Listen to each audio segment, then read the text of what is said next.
It's time to open YouTube. It's time to start the stream. It's time to talk to MAGA and to crush their hopes and dreams. It's time to hear their arguments. It's time to test their claims. Let's talk to science deniers, as they call the show again. This is what we call the Forrest Show! Welcome, everybody! Welcome, one and all. I'm Forrest Valkai, and I am joined today by my co-host, Forrest Valkai. Welcome to the Forrest Valkai stream with Forrest Valkai and Forrest Valkai. I'm your host, Forrest Valkai, and today, Forrest Valkai and I are going to be talking to MAGA callers who want to talk about science. Welcome to the show. I can't handle two of my ugly face anymore. We got to get that out of there. We got to be done with that. Welcome to the show, everybody. Today, we're going to be talking to MAGA folks and other science deniers out there. Not all science deniers are MAGA, but all MAGA are usually science deniers. And we're going to be talking about their politics and their beliefs and their ideas and lack thereof. I have said a million times, and I will continue to say so again, that MAGA do not have any values or morals or principles that they stand for. All they have is blind loyalty to Donald Trump and hate for people that Donald Trump tells them to hate, namely immigrants and trans people. But maybe we'll get some new calls today, and also, it doesn't have to be just MAGA folks. I'm always here to talk to creationists or transphobes or other kinds of science deniers of other flavors. If you're not necessarily a MAGA folk, but you have issue with these things, we're here for you. And of course, always happy to talk to Bible believers. If you think the Bible is the good book, if you believe that I need God or Jesus in my life, if you believe that the only road to heaven is through Jesus Christ, or whatever other thing that you think I haven't heard before, this is your chance to call in and take it up with me. The number on the screen there is 336-543-2101, or if you're outside of the U.S., you can use the web link in the description and call in that way. Either way, you're going to talk to one of our screeners, and they are going to get a little bit of information from you, who you are, where you're calling from, what you're calling about. It's okay to remain anonymous. You just give us whatever pseudonym you like, whatever you want to be called today. No one's going to dox you. And then we'll talk to you. And by we, I mean me. Because normally, you may notice, this show usually has two hosts, but then some things happen. Jimmy farted himself all the way to death, and Jovan left to fight in the Spice Wars. And so it's up to me now, me and me alone, to make the stream happen, make all of our streams come true. That's what I'm here for. So call that number on the screen there, 336-543-2101. Almost said the number for the other show. And I'll be right here, ready to talk to you. Hey, me, what kind of calls are you hoping to get today? Well, thank you for asking me. I think, for me, the call that I would like to take the most of is somebody who wants to debate evolution. That's what I really, really, really want to talk about. Because as with it comes the same thing with like socialism and critical race theory and things. I find that the people who are the most vocally upset about these things are the people who have the hardest time defining what these things are. I've yet to meet a creationist who knows what evolution is, or like the basics of how it works. So that's what I would like to see. I would love to get a call about evolution, and about how we know that it's real and how we know, how old these fossils are and whatever. That would be a lot of fun. I'd also love to talk to a it's just basic biology bro who wants to argue about sex and gender and LGBT people, because that's one. I don't know if the rest of you are as chronically on Threads as I am. I'm addicted to the platform. It's a bad time because it is just rage bait. I hear Blue Sky is pleasant, but I don't really post there ever. Besides, like maybe I check on it like once a month, and nothing interesting has happened because I haven't really subscribed to too many people, and so I just don't. I don't know what's going on over there. But I hear it's chill. Threads, on the other hand, is a cesspool. Threads is as close as you can get to Twitter without having to have the 14 words tattooed somewhere on your body to get a subscription. You know what I mean? It's a bad place, and it's full of rage baits and bots and just MAGA accounts. It's full of grandmas who don't know what AI is, and people my age who don't know what AI is, and people just posting terrible arguments and terrible clickbait and terrible bullshit. And you know what? I fall for it every time. I watch all of it and I engage with all of it. And I encourage people to call shows like this all the time. And I try to let people know, hey, you posted some dumb thing about how science says something about gay people, or something about trans people, or something about how something can't come from nothing, or something about how we didn't come from other animals, or something about how humans aren't animals in the first place. I'm happy to talk to you. Here's the link. And if we got one call for every 25 people, 30 people, 100 people that told me that they would take me in a debate and destroy me and wipe the floor with me and all these things, man, we'd have nothing but shows. We'd have to open up 10 more shows. We'd be all over the place. But for this show, we're opening the door and opening the floor and opening the mic to anybody who wants to discuss science, politics, maybe that much philosophy. I'm not a philosopher myself, but whatever. Or scripture. Let's talk about religion. The number again on that screen as we get people coming in now. We got 336-543-2101. Super easy. 336-543-2101. And that is the way to call the show.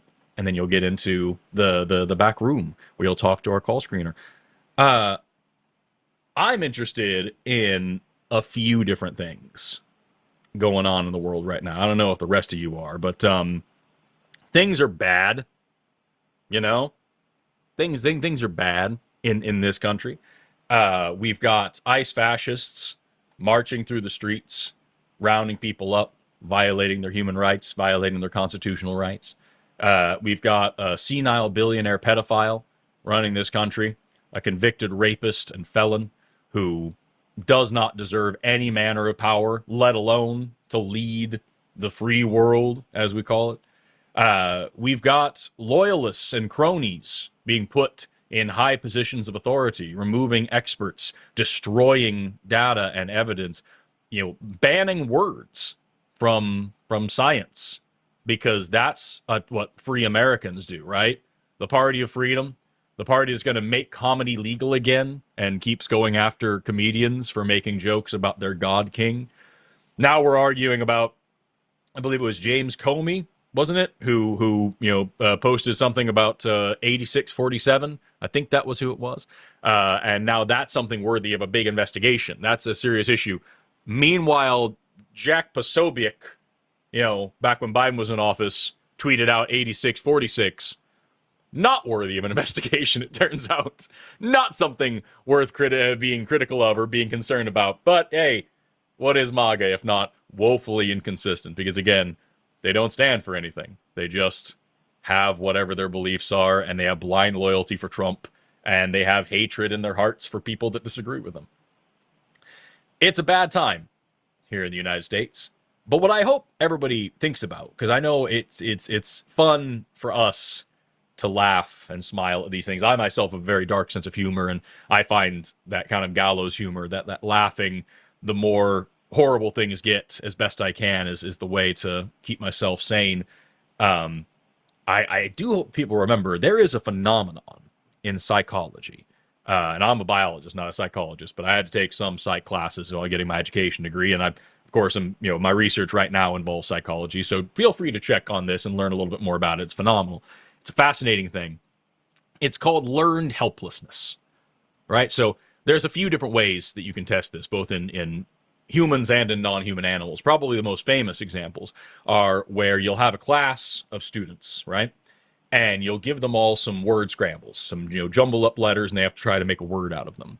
And you give one half of the class really easy ones, and the second half of the class impossible ones, things that actually you cannot possibly spell a word by rearranging these letters. And you ask the whole class, do the first one together, and now raise your hand. Who did it? And half the class raised their hand because it was super easy. The other half of the class feels a bit annoyed, but whatever. All right, now we're going to skip that one, work on the next one now. Give them a second. You say, okay, who did it? Who raise your hand if you figured this one out. Half the class raised their hand. The other half is now more agitated, more frustrated, more grumpy, more embarrassed, they're not able to get this through. You finally get to the third or the fourth one, which is the same across the whole class. A tricky anagram, a tricky jumble, one that's not too easy, but is possible. And everybody gets the same one. And what's going to happen? The class that has been solving the easy ones over and over, the students that have been doing it right, they all get it. They raise their hands in no time. They figure it out. And the students that have been given an impossible task 2 or 3 times, they don't. The people who have been given an impossible task over and over will then be given a perfectly reasonable possible task, and they will fail at it, assuming that they're just too dumb to do it, that they're powerless, that they're unable to pull it off. And this is something, again, we see in humans and non-human animals alike. Learned helplessness. You learn through experience that you can't do something. And then when you can, you don't believe it. And this is something I think about a lot whenever I'm thinking about the state of the union at this moment, the state of the whole world, right? There's genocides going on. There's famines going on. Here in our country, we have Nazis marching through the streets, rounding people up based on their skin color and their accents, throwing them in concentration camps where they're being starved, tortured, beaten, and killed, and dumped out into the snow to die of exposure. We have civil rights being stripped away from people in this country because we packed the Supreme Court with a supermajority of far-right conservative loyalists to the fascist Donald Trump. We have the Epstein files still being hidden. Only about half of them have been released, and those are heavily redacted. We have a pedophile in office protecting his pedophile friends. We have rampant out-of-control climate change. We have rampant out-of-control racism. We have more and more bullies and brutes and ignoramuses who are more and more comfortable taking off their masks and letting their stupidity and their hatred define their very lives more and more. We have so many things to be very upset about and very distressed about in this country. And we march and we protest and we petition. And sometimes things don't happen for a long time. If there is progress, it's slow and it's difficult. And it's difficult to know what's the right move.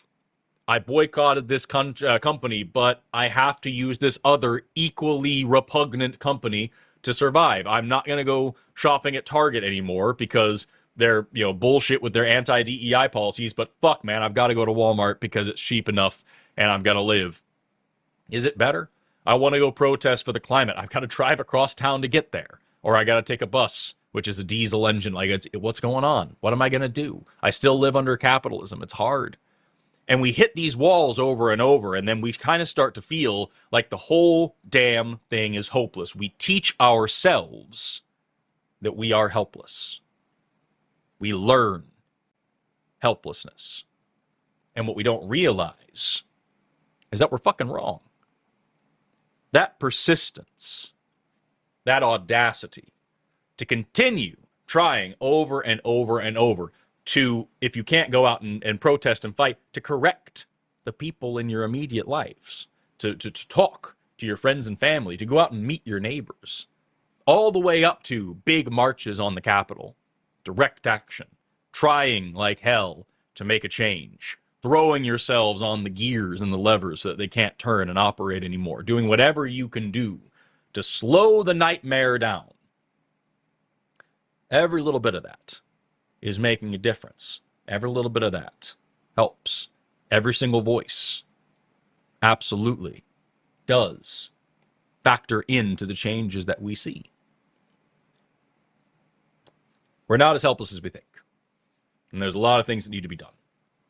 So, take a minute, take a breath, center yourself, Put your own oxygen mask on first. But then, as soon as you're ready, find a local organization that you can help with. Find a food bank that you can donate to.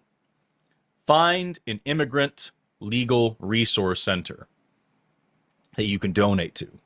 Skip a cup of coffee. Skip lunch for a day. Drive a little bit less if you can. Donate a little bit more to the people who need it. Get up early on a Saturday morning and go stand in the rain for a little while with a sign. Do something. Do something. Because, man, there's too damn many of us for it to get this bad this fast. You know? Too damn many of us. We're seeing, with these No Kings protests, the largest protests in the history of the country. And what your social media might not be showing you is the people all around the world who are joining in with you, who believe in the American project, who believe in the dream that we all have, the things that we were taught in elementary school. Give me your tired, your poor, your huddled masses yearning to breathe free. Rugged refuse. I lift my lamp beside the golden door. We believe in that. It's what we were all raised for, right? Due process for all people. Equal protection under the law written above the Supreme Court building. We were all raised on that. We're all here for that. And more importantly, we were all raised with a healthy dose of recalcitrance. Distrust for authority. That, more than anything, is what it means to me to be an American. When I think of what it means to be an American citizen, what it means to be a member of this country, being a petulant little shit, I really do think is the most important thing that defines our nation and our people. We were scoundrels from the beginning. We destroyed just, what was the Boston Tea Party worth in today's dollar? It was millions of dollars worth of property damage because we didn't like taxes on tea? Yo, we would pick a fight for any reason. Starting good trouble. Good trouble. Going out there and shaking things up to make progress happen, to make sure that we and each other and our children and our neighbors were equal and free. Every bit of that progress stifled by conservatives. Every bit of that progress bled for by patriots. That is the kind of country that I'm proud of. People ask, are you proud to be an American? I'm not proud of America, but I'm damn proud to be an American. Absolutely. Because what's that reputation look like? We're loud, we're boisterous, we're generous, we're kind, we're gregarious, we're a little bit crazy. Don't fuck with us. That is the reputation of this country that I'm so proud of. And it comes from all of us being just irascible, insatiable, obnoxious, willing to go out there and roll around on the ground and block traffic and make some noise and fucking make some signs and throw a tear gas canister back at the bastards if we have to, all to make sure that our voices are heard and our community is safe. Come back with a warrant, piece of shit. We don't fucking agree early. We don't comply in advance. We're obnoxious people. I love that about us. So, pick yourself up a copy of this. Give it a glance over. Remember, the laws for you take a decade to study. Got to get a Juris Doctorate just to learn it. This little pamphlet. That little guy. That's what controls the people who control you. That little thing. That thin line. Learn that. Learn to value it. Learn to value your place in this country. And learn to value what this country could be, not what it is. That, to me, is the difference between patriotism and nationalism. Nationalism is loving your country no matter what. Patriotism is fixing your country, fighting for it, from the inside and the out. And fighting for every single person in it. Because let me tell you, the one thing that fascists want, the one thing that makes their strategy work, is getting you to turn against your own community. Why? Because they know for goddamn sure they can't take all you at once. They got to make you fight each other first. Don't let them win. Don't let them win. Be a pain in the ass. That's what America's for. That's what Americans do. As I've been sitting here rambling, we've had some calls roll in, but we still have a couple of lines open. So if you're out there and you disagree with what I'm saying, and you think maybe I'm missing the mark, and you don't think that dissent is patriotic the way that I do, then pick up that phone and call that number 336-543-2101, or use the web link in the description if you don't believe in science, if you don't believe in freedom, if you want to argue about Christianity, or why Donald Trump can read. 336-543-2101. And call into the Forrest Show, because it's Forrest and only Forrest. Anyway, with that, we're going to start. We got a couple of people here. Let's talk to Annie, who is a progressive who wants to talk about socialism. Annie, you are on the line with Forrest and only Forrest. How are you doing today? Oh, hello, Forrest. How are you? Hello. I'm awesome. How are you? Forgive me if I stumble a whole bunch. This is my first time calling, and I'm really nervous. Oh, you have absolutely nothing to be nervous about. I'm incredibly stupid, and we have all the time in the world. No, you're good. Don't worry about it. Yeah, I wanted to ask about socialism. Is it okay if I give context a little bit for what my question is? Go for it. Okay, so I come from an interesting background. My grandparents immigrated here from the Czech Republic during the time of the Cold War when the Soviets took over. And so I was like raised under the notion that like socialism's like bad and scary and like some type of boogeyman. And I'm not really sure how I feel about it because like I agree with like social programs. I think it's a good thing to have like free healthcare and things like that. But my dad very much does not like socialism because, you know, because of what my grandparents have told him, and my mom thinks that it can only work on a smaller scale. So I just have some questions about it, and sorry I'm nervous. You're doing great. And that's what we're here for. Hey, really quick, I was just reminded that I'm supposed to ask you your age and your pronouns. We didn't get that calling in. Oh, absolutely. That's okay. I'm 23 years old, and I go by she, they.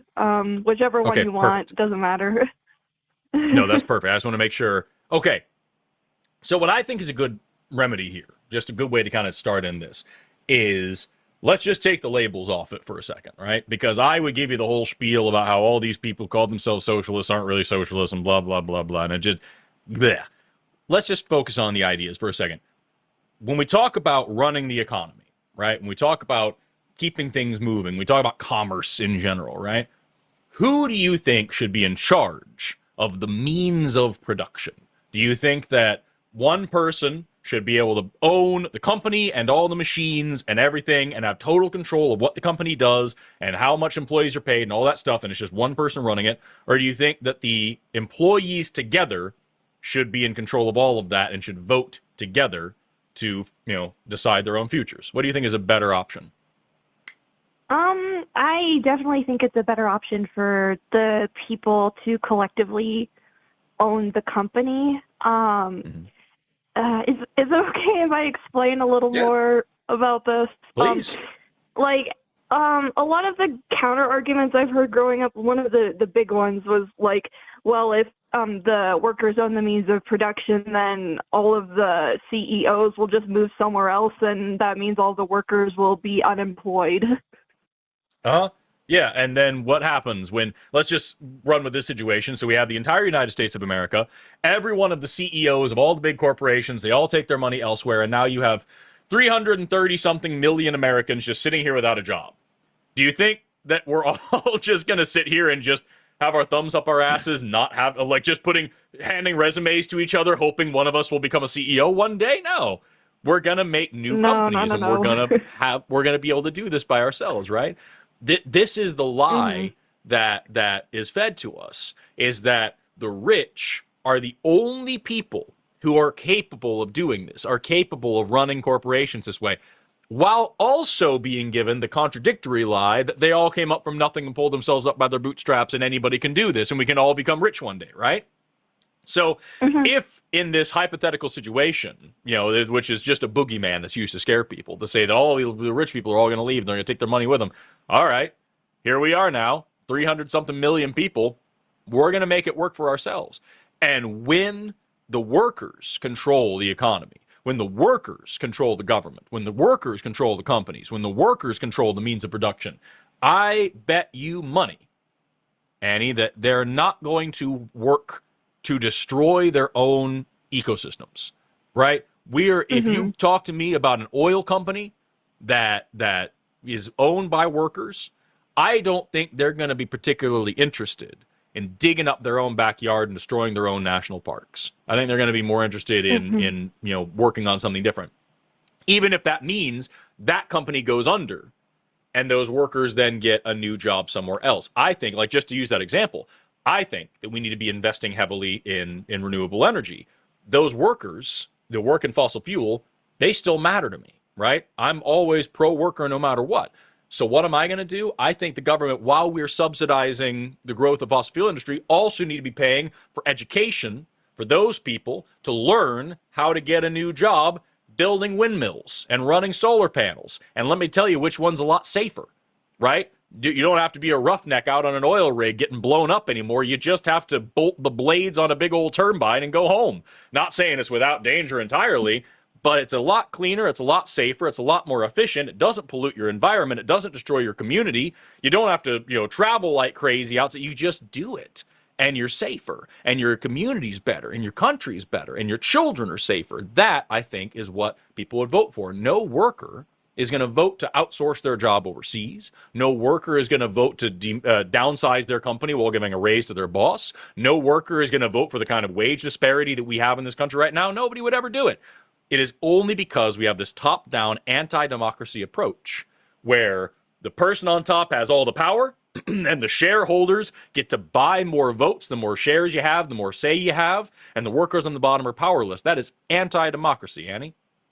I think, like you think, those workers should own the company, and they should all have the same power to elect representatives to represent them and to work together to have that company justify its existence to them as well as the rest of the public. They decide what they make. They decide how much they get paid for it. They decide how much to sell it for. And then you have a good ecosystem in the labor force. That's my idea. Sorry, is it okay if I talk now?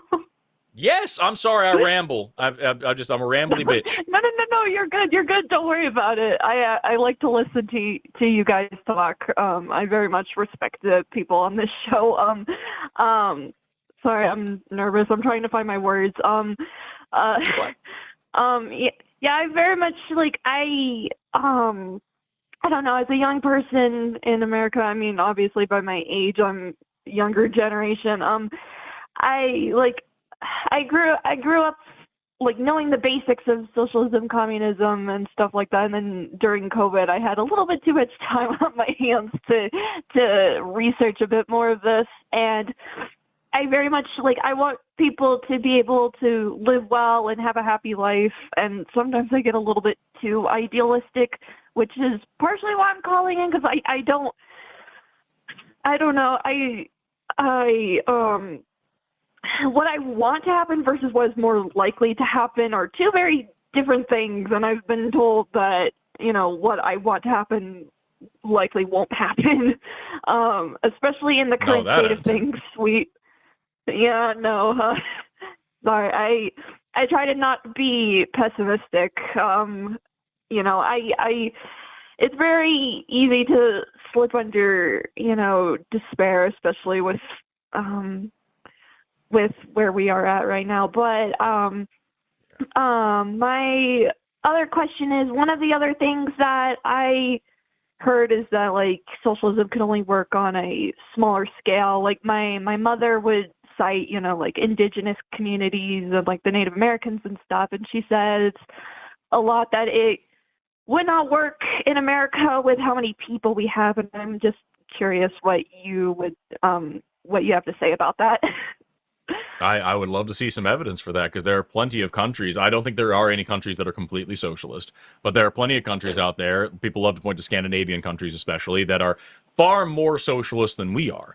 Like here in this country, I would argue that the only reason that we are able to grow as much as we have, population-wise, infrastructure-wise, scientific advancements, everything, is because of the socialist practices that we've implemented.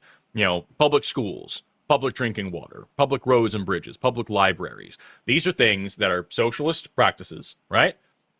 That make this country what it is, and that allow us to grow where we are. We've tried having individual states run their own individual little things, and we've tried having super corporatized systems and everything. It sucks. It doesn't work, and prices go up and up and up and up. And you have a system where the people who are running the tolls in your country are a company from another country, and so it's your country's is only getting a little bit of a fraction of that, and then the rest of it just blows, dude. It's much better when our taxes, when what we pay in, goes to benefiting us rather than corporate subsidies and bombing people on the other side of the world.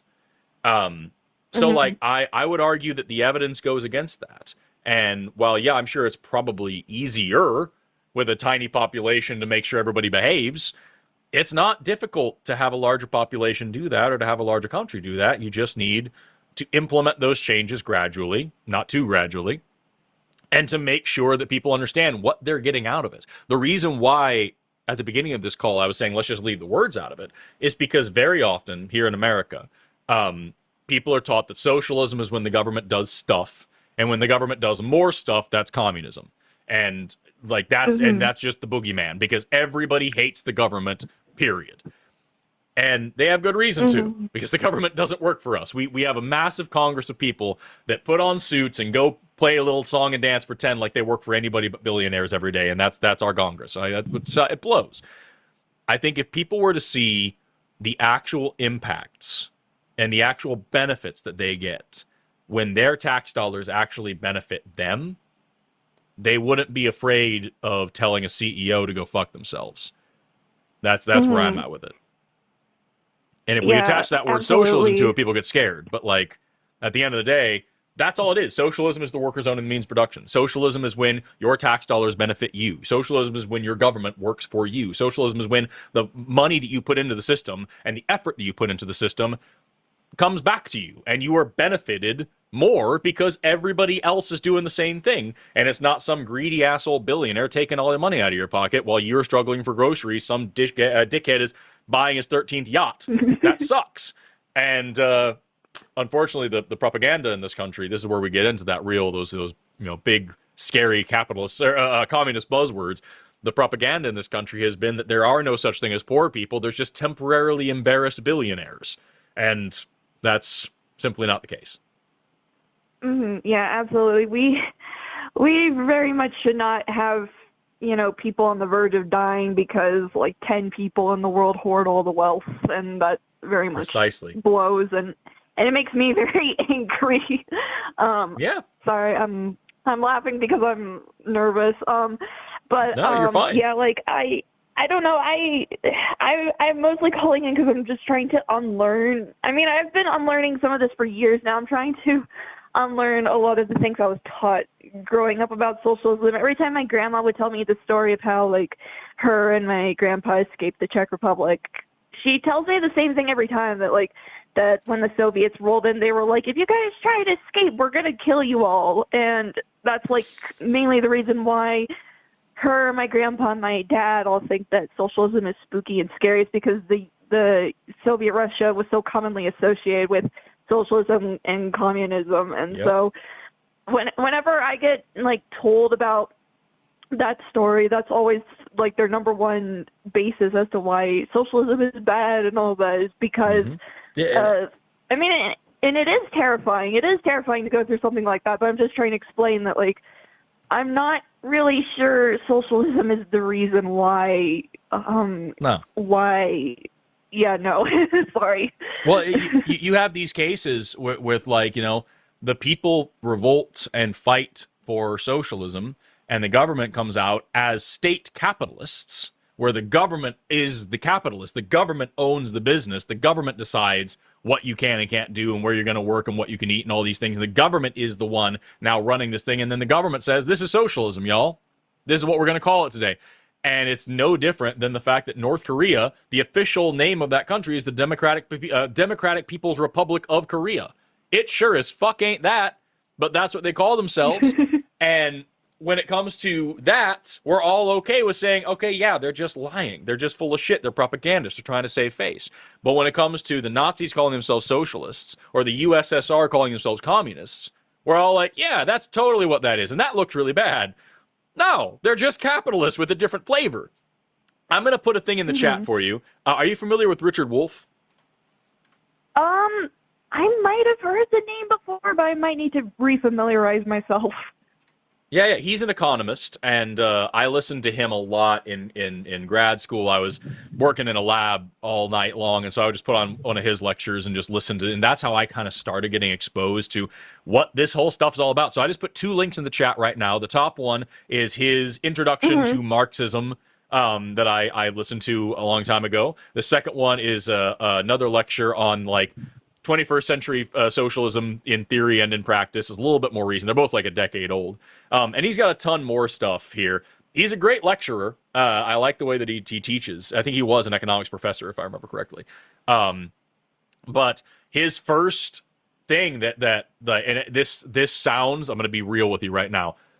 This sounds like a fucking, like one of those health grifters that are trying to tell you not to eat seed oils and go buy my supplements and stuff. He starts sounding like that because he starts by saying, I got my doctorate in economics, and the whole time, nobody let me learn about Marxism. I wasn't allowed to talk about it. I wasn't allowed to discuss it, right? And I'm like, all right, dude, that is exactly what they all do. They won't tell you about how you can just give yourself a fruit juice enema and cure cancer. They don't teach that in medical school, right? It sounds really sketchy at first, but then actually listen to what he's talking about, and just listen to the way that he really breaks down in layman's terms. Like, if you apply democracy to capitalism, you get something very close to socialism already, and then we just run with it and run this way. And he goes through what you've probably already heard, the contradictions and disparities. When we talk about, okay, so this person, has a company making widgets, and you make a widget, and it costs $10 to sell the widget, and they give you $1, and they keep the $9, and then they justify it by saying, well, someone's got to pay for the machines, and they don't want you to ask, well, who's running the goddamn machines, and who's allowing you to afford the machines? It's the workers every time. And so I like his teaching style. There's plenty more people out there, but if you want to get an introduction to this that's better than what I can do, I've given you 2 links there. I encourage you to check those out.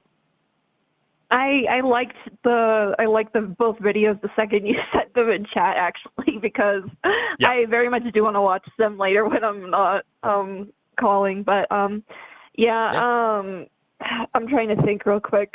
Sorry. Yeah, you're fine. Yeah, it's really weird because like I'm obviously, you were probably born and raised in America. You've probably heard all the old talking points about how, like, socialism is spooky and scary and some type of boogeyman. It's like, well, without, like, don't libraries and stuff like that count as, like, socialism because they're publicly funded? I'm not sure. I might be wrong, but like without things like that, we wouldn't have libraries. Yeah. Sorry, go on. Libraries, police, fire departments, municipal water supplies, public roads and bridges. Like, these are all that you're paying into it, and everybody in your community benefits, and there isn't some asshole billionaire on top taking a bigger cut than you're getting. That's all we're talking about. And we want that. We want that same model applied to medicine and applied to, your public schools already have it. We just want those expanded, and we want it also to apply to higher education as well. And people say, well, it's not a human right if it involves somebody's labor. Okay, but like nobody's working for free. These doctors can be paid a good government salary and be taken care of and be all right. And guess what? They benefit from the same system. They don't have to worry about it. We live in a country where if you get sick or injured, the government's plan is pay up or die. We're talking about a country where everybody is safe, where everybody, no matter who you are, we're not saying everybody is absolutely equal. We're saying that nobody goes hungry. We're saying that nobody is homeless. We're saying that nobody is deeply uneducated. That's it. Nobody dies because they broke a leg.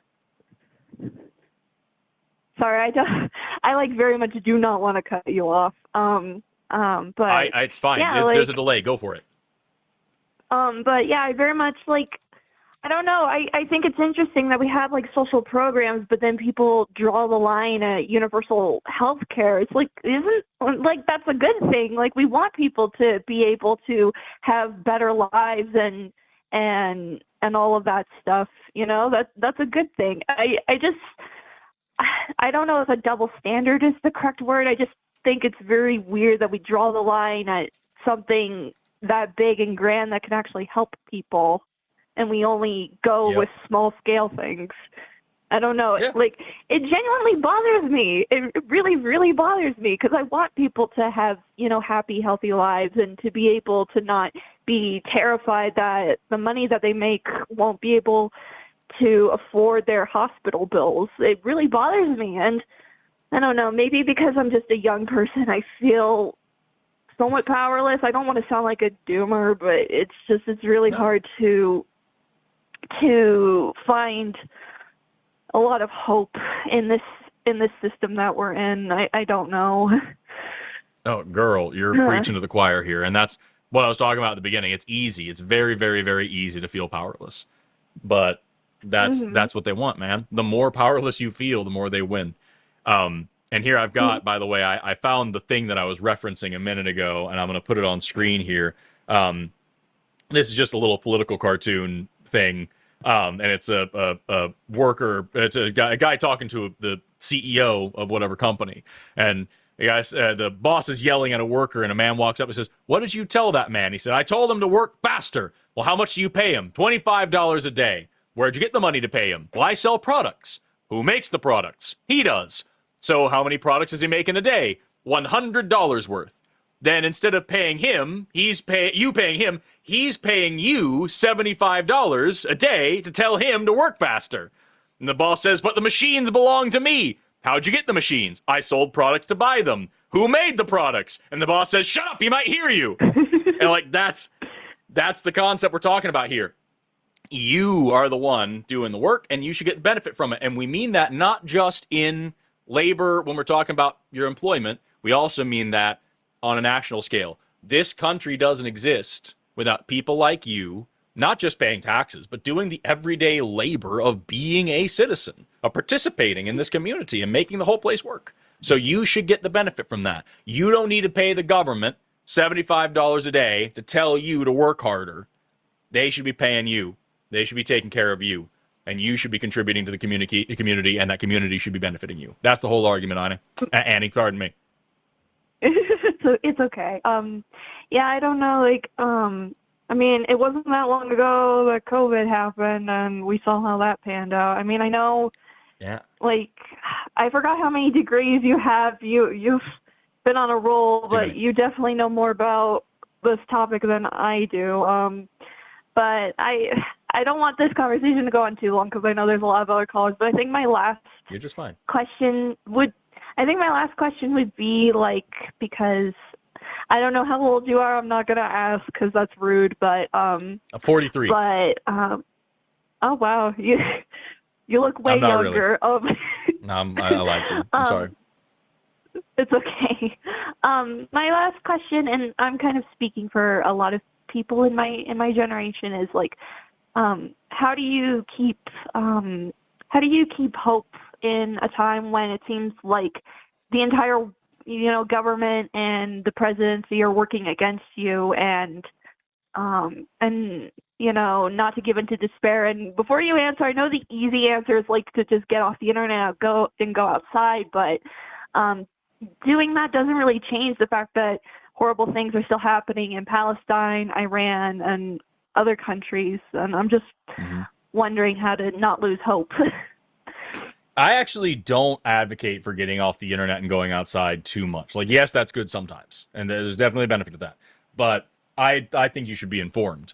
And so, like, it's kind of a balance there. For me, the way that I keep hopeful is I keep busy.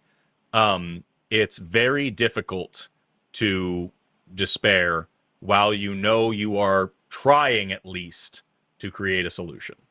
And there's a big difference between being just totally exacerbated and frustrated and grumpy and annoyed and just beaten down and dog tired and being actually in despair and actually giving up. Those are very, very different things. And so there are plenty of times, plenty of days where I am beside myself with grump and where I am just overwhelmed because I was starting to laugh for a second and then I scrolled to the next video and there's still a genocide in Palestine. And I have to remember that for a second. And there, just like that happens all the time and it sucks. But as long as I know that I'm going to spend time soon volunteering for a local organization or, donating money to a group that can help, or getting on a show like this and trying to directly argue with people who disagree with me, maybe not even for the benefit of those people, but for the benefit of the people watching, or I'm going to go meet my neighbors and I'm going to go to a community event and get some petitions signed. I'm going to do something. As long as I know that I'm doing something, then I can't say that I'm totally powerless and hopeless. I'm proving that aspect wrong. I'm proving that notion wrong by being active. So that's my advice. And I have no idea if that is the best or the healthiest advice, but that's what I do.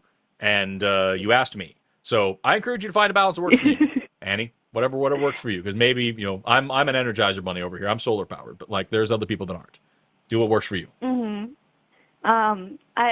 it okay if I give like just some, like tell what I try to do when I'm stressed out? Totally, yeah. I'm an artist, so I think making art in a world that is like slowly straying away from the humanities with all this AI stuff, I think that's one of the strongest forms of rebellion you can give, is to create things from the heart. Maybe that's way too philosophical, but I think it's important to. But yeah, I'll probably replay this after the stream ends so that I can really take in what you've been saying. I promise I've been listening. It's really hard to keep focus when I'm trying not to sound very foolish. No, you're just fine.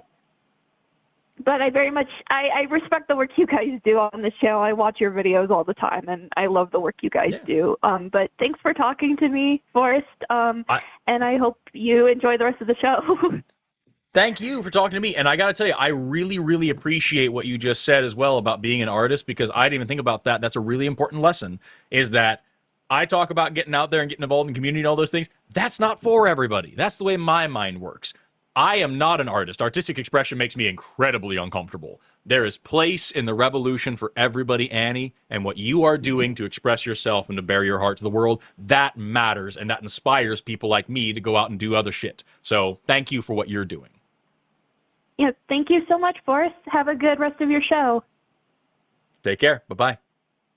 Bye.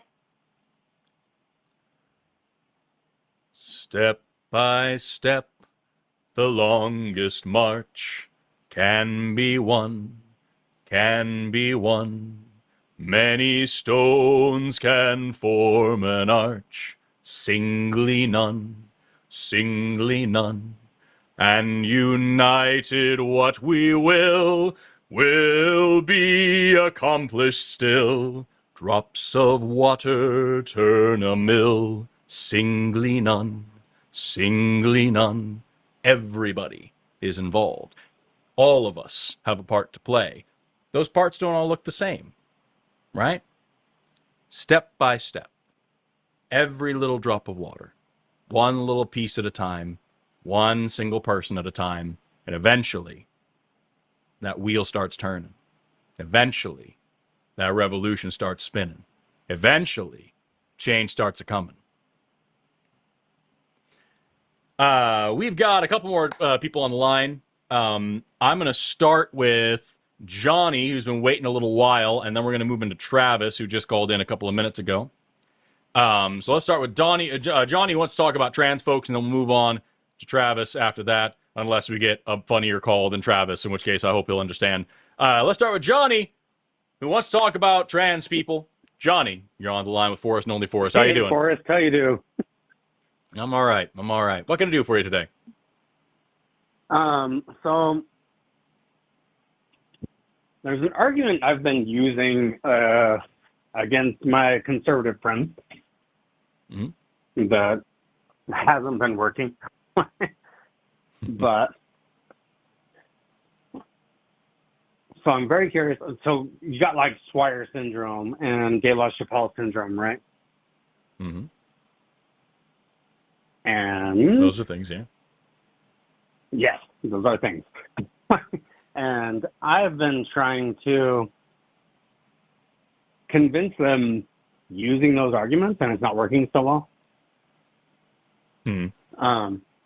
I'm very curious about, like, I don't know how people can't use, arguments like De La Chapelle and, Swire, but they can't accept the brain is different than the body. So you're saying you're arguing with people who don't accept trans folks, and you bring up intersex Correct, conditions as an example, and they say that doesn't count. Yeah, so I'm trying to figure out how to communicate with them that the brain is different than the body. I think the biggest thing you could do here, bringing up intersex conditions is a really, really common tactic whenever people talk about trans people, because very often when we talk about trans people, the first argument we're confronted with is that sex is a simple binary and you're either XX and XY. And so bringing up intersex conditions can help people understand those aren't the only chromosomal combinations, and there's variations in genitalia, variations in gonads, variations in anatomy, variations in phenotype, variations in all sorts of different things. But at the end of the day, the most important thing that we should be teaching these people is that sex and gender are different things, right? Because trans people are not intersex people. There is overlap there, but those aren't the same category. And so while intersex people are a good vehicle to kind of help people understand that these are different, I feel like there's plenty other ways to do it. First and foremost, if someone is determined to say that sex and gender are absolutely synonymous and that male always equals man and female always equals woman, that would mean that you can call trees and dogs and horses men and women sometimes. What is that? And the second thing, once we get, right, we can say, okay, so definitely sex and gender are different, because at least we can say gender is only talking about humans. Now we have to argue about what gender actually is in our day-to-day lives. When you interact with the person, you are not interacting with their sex chromosomes. You're almost certainly not interacting with somebody's genitalia if you bump into them at a grocery store and have a conversation with them. Very unlikely. You are interacting with their gender presentation, with their expression, with how they are showing you their gender. And we can now compare that to other cultures all around the world, and even our own culture all throughout our own history. And we see that there's massive variation there. So if these things were truly actually synonymous and connected, then that would mean that there was some genetic change that's been happening. Somehow we have evolved new gender presentations over the past couple of hundred years. And back before the 1940s, boys genetically liked pink and girls genetically liked blue. And then somewhere around the 1940s, there was a massive mutation event and we all switched, right? Because these gender norms are different now. And if you were to give somebody, talk to one of these folks about, do you think it's manly, masculine, a typical male trait for men to wear makeup and wigs and high heels? They'd probably say no. But you go back a couple hundred years, that was the thing to do when this country was founded. Our founding fathers wore makeup and wigs and high heels. And so was there a genetic change, or maybe gender changes over time? Gender roles, norms, and characteristics and expressions and all these things change over time. And that's all we're saying, is that sex refers to the anatomy, physiology of a person, either male, female, or intersex, and gender refers to the socially constructed roles, norms, behaviors, expectations, whatever, both internal and external, of men, women, girls, boys, and non-binary people. That's the way that I would present this stuff, and then we can get more into the details after that, if you want. But anybody who thinks that there's only two genders and that they're like strictly in line with sex, I don't think they've really thought about it very hard. That's my whole thing. So do you ever use like the Julius Caesar arguments or anything? Not sure I'm familiar with that one. Julius Caesar, no. So there was, I actually might be incorrect about a Caesar, but one of the Caesars, I could be wrong on that, but one of them was a trans person. Oh, you're talking about Marcus Aurelius Antoninus, who was also went by, I believe, Elagabalus or something like that. I can't remember the nickname that she had, but yeah. So this was a Roman emperor who preferred to be called a lady rather than a lord, called herself a queen rather than an emperor. Demanded that people call her a woman, not a man, and offered great sums of money to any doctor that could actually change her physically into a woman as well. Her reign was very short, but she did exist, and there are museums and anthropologists and archaeologists all around the world that have actually, after this information came out, changed their info plaques and everything about them to say that this is using she, her pronouns, and because this is presumably a trans woman, you know? And so, yeah, that's absolutely a thing. And she's not even close to the only example. We've had trans people all throughout history. Chevalier d'Eon is another one that I really like. She was a French diplomat, soldier, and spy in the 1700s, played a part in the 7 Years' War, if I remember correctly, who kind of swapped gender presentations a bunch, dressed up as a woman to infiltrate the Russian court at one point, lived openly as a man and a woman at different parts in her life. Yeah. And then towards the end of her life, as she retired, she decided to live fully as a woman, and she was like, nope, this is what I'm actually most comfortable this way. And King Louis the something, I think 16th, I can't remember, one of the Louis, publicly recognized her as a woman, and she is still buried with like great honors as some sort of, I forgot what exactly it is, some sort of like female demarcation on her gravestone or something like that. And so, like, yeah, this is not a new concept, even in Western culture, as people like to say. This is just not news. The fact of the matter is, gender-like sexuality is historically more often associated with socioeconomic status and power than it is with sex. It's just more interesting than we like to pretend in the 21st century, where we have a very, very modern view of how this stuff works, and we try to apply that very, very modern view across human history as if it matters, and it doesn't. Well, that was my question, is how do I be a better ally, I guess? I mean, I don't know what kind of ally you are now, but it sounds like you're on the right track. You're asking good questions. You're looking for information. You're arguing with people that are being grumpy about this, and like that's all that I think anybody could ask. But if you really want to get more involved, here in Tulsa, we have a thing called the Dennis R. Neal Equality Center. I don't know what you got where you live, but look for organizations that are. Yeah, it's I don't know. Contextually, I'm assuming it's difficult to find such a place in Utah, but I don't know if you can find an LGBT rights and equality advocacy group in fucking Oklahoma. I bet you can find one in Utah too. So look around and find some people that you can work with, and even if you don't have time to go volunteer or whatever like that, at least they'll be able to give you some resources and if you're looking to be a better ally, that's a great place to start. But it sounds like you're already on a great path here. You're asking good questions. You're looking for more information. That's the best thing I think anybody can do. yeah, final question is, Yep. how do you? Yeah, you already answered it. I don't know if I have actually anything interesting to say, but how do you answer it when you are talking to like literal friends and they can't back up anything with science? I'm like, Yeah. Yeah. I think that real friends, a real friendship is able to survive a little bit of confrontation.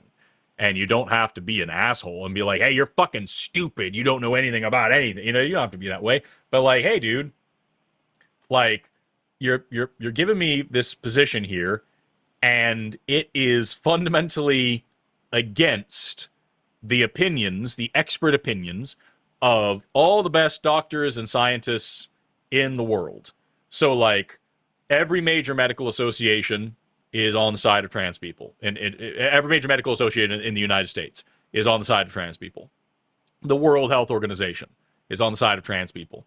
Modern biology is on the side of trans people. Modern sociology, the American Psychiatric Association, who writes the fucking DSM, is on the side of trans people. All of biology, psychology, sociology, anthropology, biomedical sciences, you can pick up entry-level textbooks in these fields. You can call up university professors. You can check. All these people are on one side of this issue, and all of them are agreeing trans people are valid in their identities. Literally, the World Health Organization has a whole page on gender and health, which talks about gender as a social construct that is different and distinct from sex. Like, it's not hard to look into these things. I'm not saying you're wrong. What I'm saying is, I'm not a fucking doctor. You're not a fucking doctor. I'm not going to come to you for advice if I need chemotherapy, so you can tell me whatever you read on Facebook.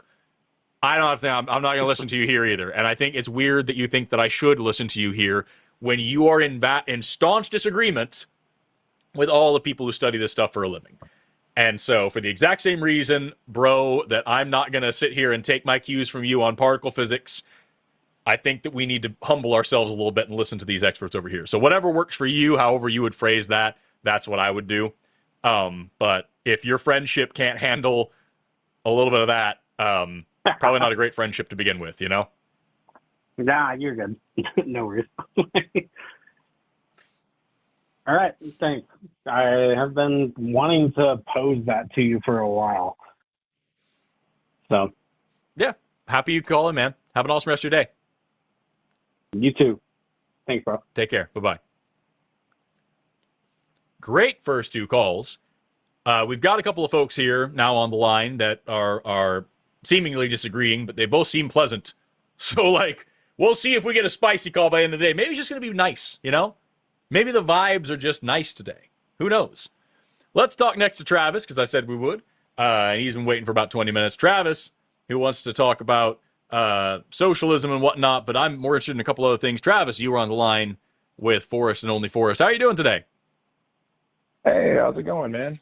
Doing all right. Can you hear me? I can hear you just fine. I've got, I think we already got your name and everything because I've got pronouns listed here, so I don't think I have to ask. I think we're probably good. So what did you want to talk about today? I just kind of wanted to spitball a little bit. I don't know. You just, for some reason, you popped up right when I opened up Facebook or YouTube, and I was like, this is somebody who probably doesn't agree with me on everything. Let's have a conversation. Definitely not. I see you've called it. I've got you listed here as a Christian nationalist, is what I have listed on the call screen. I don't know if that's something you told our. Is that what you told our call screener? It's probably more so what I align with more than anything. Okay, so I think that's the biggest. That's the biggest thing that I would be grumpy about is Christian nationalism. But I'm here for whatever, man. You picked the topic. You called in, so you tell me what you want to talk about, and I'll see if it works. Well, when I saw y'all were talking about socialism, let's start there and see where it goes. Sure. But yeah, I am a socialist. When you say you're a socialist, so like, what kind of socialist? Like Marxist socialist? Like me personally, I'm a socialist.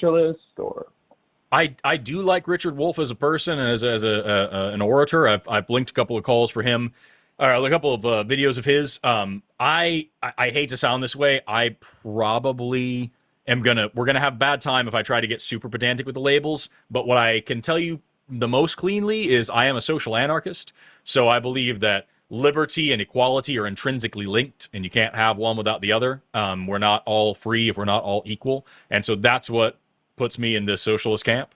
If you want to, like I said, if you really want to get into the nitpicking of the labels, it's gonna get weird because it's just not like I'm not sitting here studying theory all day long. I can give you a little bit of a background. Well, like Kaufman, is that his name? Kaufman, anarcho-communist guy, like that guy, or see, I'm not entirely sure. I don't think so. Okay. But again, that's where I get trouble. It's like I'm not like a Phil Bro guy. I don't sit here and study theory all day long. So if we try to get into like this thinker versus this thinker and this anarcho-syndicalism or collectivism, I'm gonna get lost real fast. So that's the best that I can give you. Is I like Richard Wolff, and as far as I know, I'm a social anarchist. That's the identification that has fit the best for me. But I'm more interested in talking about like the actual details rather than the labels. What do you mean by anarchist, though? Because, like, okay, I would consider myself a market anarchist. So, like, truth be told, I think that where we are in politics, it's very difficult for the people, per se, to actually benefit from the system. I think the system in of itself is designed in a way to perpetuate the elite, the people that have the power. Have you read the Epstein files? A lot of the stuff in there is completely revolting and absolutely disgusting. And we're on the same page. That it's very, very tough for, I guess you could say, like the people per se, to gain power of, say, this big federal entity. Now, I think that politics is more on the local level. We can actually make change, like doing stuff for your community and this, that, the third. I think all that is amazing. But I think that's probably where politics needs to start. And then if there was to be change in the federal government, it needs to branch out into more of a grassroots thing. But I think the system in of itself employs way too many people that justify their own position to continuously, and it's not so much these social workers at the lower end, it's mostly the administrative people that have been in there, they're ingrained in there. And so like I would consider myself more of an anarchist, but a market anarchist. It's not that I'm opposed to some socialist policies. Well, I think so. You were asking why I call myself this, and I think the biggest thing that we might be able to find some common ground here with is that I think that every single level of government, every single system, every single bureau and agency and level of organization that we have needs to be justifying its existence to the people at all times. I would agree. And if you get to a point 100%. where if you get to a point where you have something that is just a bloated bureaucratic system with a bunch of pencil pushers who aren't doing anything, then we should be able to strip that down. But I do think that some level of redundancy is important because that's a fail-safe. And so having, different levels of redundancy there to make sure that you have checks and balances in place and that people are actually being taken care of and you don't have corruption and waste and what a Doge call it, waste, fraud, and abuse, right? That is a benefit that you get from some level of redundancy that I think is important. But overall, having a system that is purely like, the DOJ right now, that, as we agree, is hiding the Epstein files and protecting pedophiles rather than protecting victims, that is not doing its job at justifying its existence, and so it needs to be seriously reevaluated and have major changes immediately in a way that you will not be able to accomplish by just having a top-down influence of only the person in power, only the president gets to decide how this thing runs. That needs to have more direct democracy involved. Do we find common ground there, I think? Yeah. Righteous. I would say. Okay. So then we're mostly on the same page. Thank God there's such an understanding that pedophilia is deplorable. They're eating people too. Like that's also completely evil. we all agree that pedophilia is wrong unless you're MAGA. Unless you're a Trump supporter, then it's arguable. So here's my whole thing is that when we talk about this stuff is what I talked about with the last caller that was discussing this. I was talking about how all of our taxes, all of our influence, all of our work, all of our efforts should go to benefit we the people, not a few billionaires. You're talking about being, a market anarchist, and you're, talking about this in a way that leads me to believe that you might be cool with billionaires existing. I am very much not. Is that a place where you find disagreement? I feel like it's I'll put it like this. In the way that things are set up now, these people have been benefiting off of this predatory system of being the financial system for the better part of 2 generations now. And they've been able to accumulate these types of riches at the expense of the majority of the people. So in economic theory, we call this the Cantillon effect. The way this works is when you have a system of where you don't have hard money and you print money, the people closest to the money printer being the banks and these people that have the money, that have assets and resources that benefit from money printing, the money transfers to them. So they're basically skimming the rest of the population and benefiting themselves from these policies. But the thing is, this is systemic at this point, where we have this financial system that's in complete ruin, but it's benefiting these billionaires. And call it billionaires, call it rich people. I'm rich myself. I don't think there's a problem with having money. I think it's important to, have money and help the people around you and do what you can to help your family, et cetera. But it gets to a point where it's just about money and people do it for the love of the game, and that would be greed, and I would consider that a sin. The people that have these types of resources, I think it's completely evil. But it's more so of a byproduct of the system that they've helped to create, where they've been able to accumulate this type of money. So no, I don't really think that being rich in of itself is wrong. And I feel like a lot of socialists look at having wealth as like evil. Like, oh, he must have stole it. Like, that's kind of like what the argument is. Like, Marxists view trade as an asymmetrical exchange. Like, oh, I had to go get my hair cut. The barber robbed me for $50. Like, type of a mentality. And I think that's just wrong. I think it's framed wrong. It's framed in a way that's negative. And there's a lot of variation in socialist thought, but a lot of it is in this envious, oh, I hate them because they got money.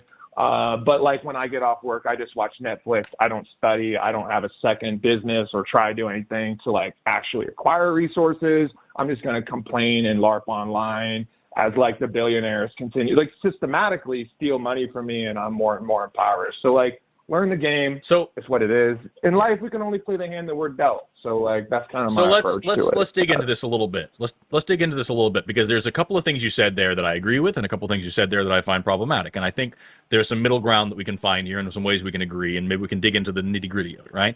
So you talked about go for it. We agree that these billionaires are taking advantage of the system, and we agree that their accumulation of wealth is at the detriment of everyday, ordinary, common people, right? We agree on both of those things, yeah?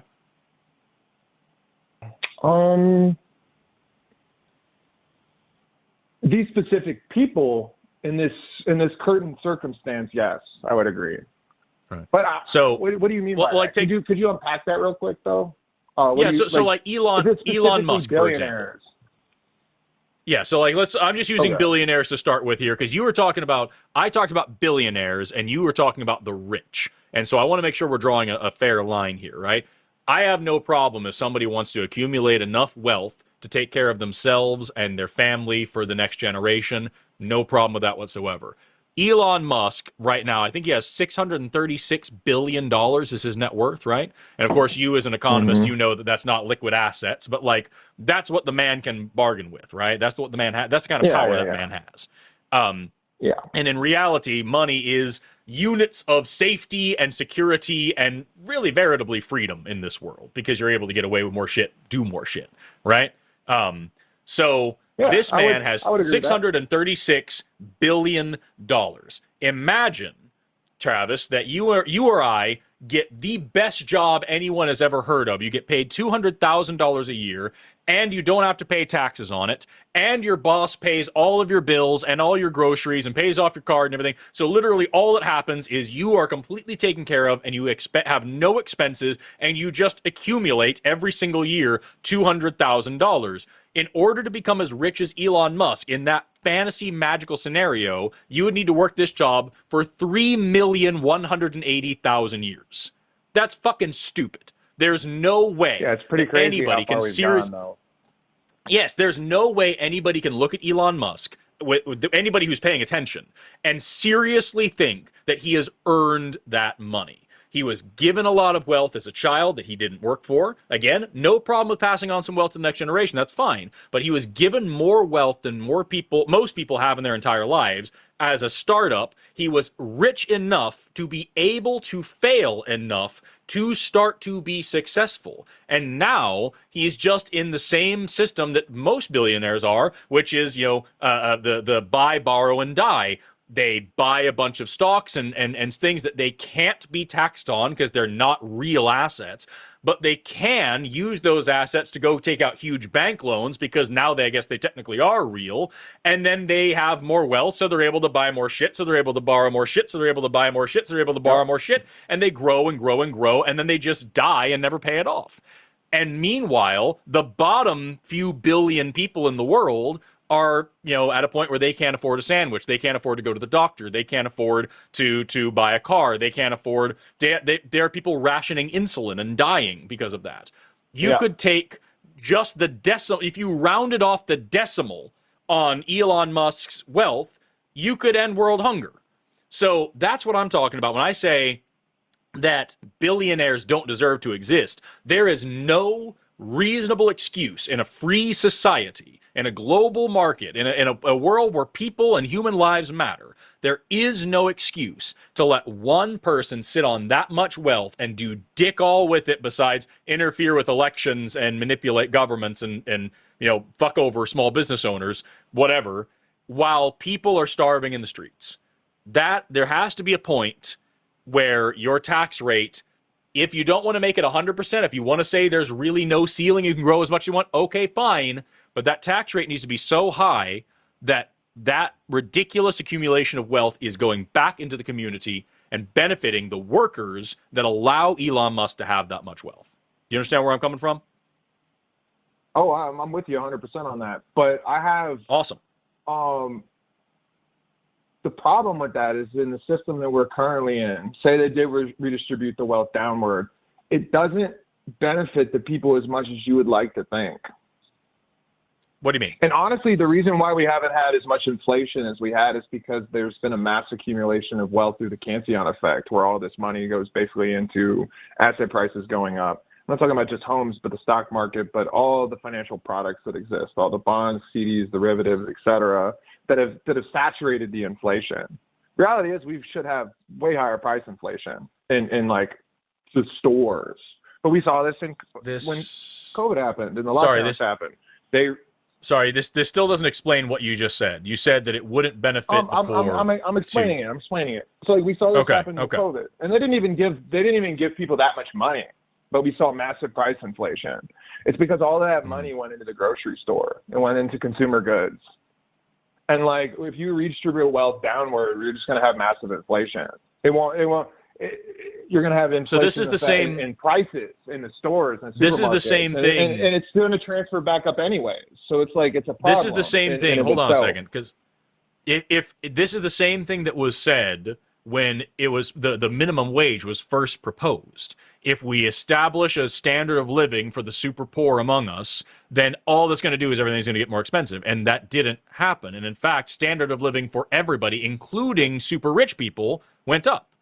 And I agree that just redistributing wealth and then leaving nothing else changed, I think that would be a silly problem, but I don't think anybody's advocating for that. I'm advocating for redistributing this wealth and also implementing massive systemic changes to make sure that the wealth disparity can never get this bad again. I'm talking about raising the standard of living for the most poor among us so that there is no such thing as homelessness or poverty in this country. I think poverty and homelessness and starvation is a policy decision, not a poor economic circumstance. Well, poverty is always relative. Because even if say standard of livings rise, there's always going to be poor people, because being relatively poor is a decision of action on behalf of the individual. See, I Not chose. always. I didn't come That's from not money. always true. Well, let me explain. I didn't come from money. My dad died with $3,000 in his account, and my mom filed for bankruptcy multiple times. I didn't have any money. I didn't have anything inherited to me. I am now a millionaire because of my actions. I chose to work 18 hours a day for a decade to get ahead. But a lot of people don't choose that. So it's like people have the freedom and agency to choose what they want to do with their time.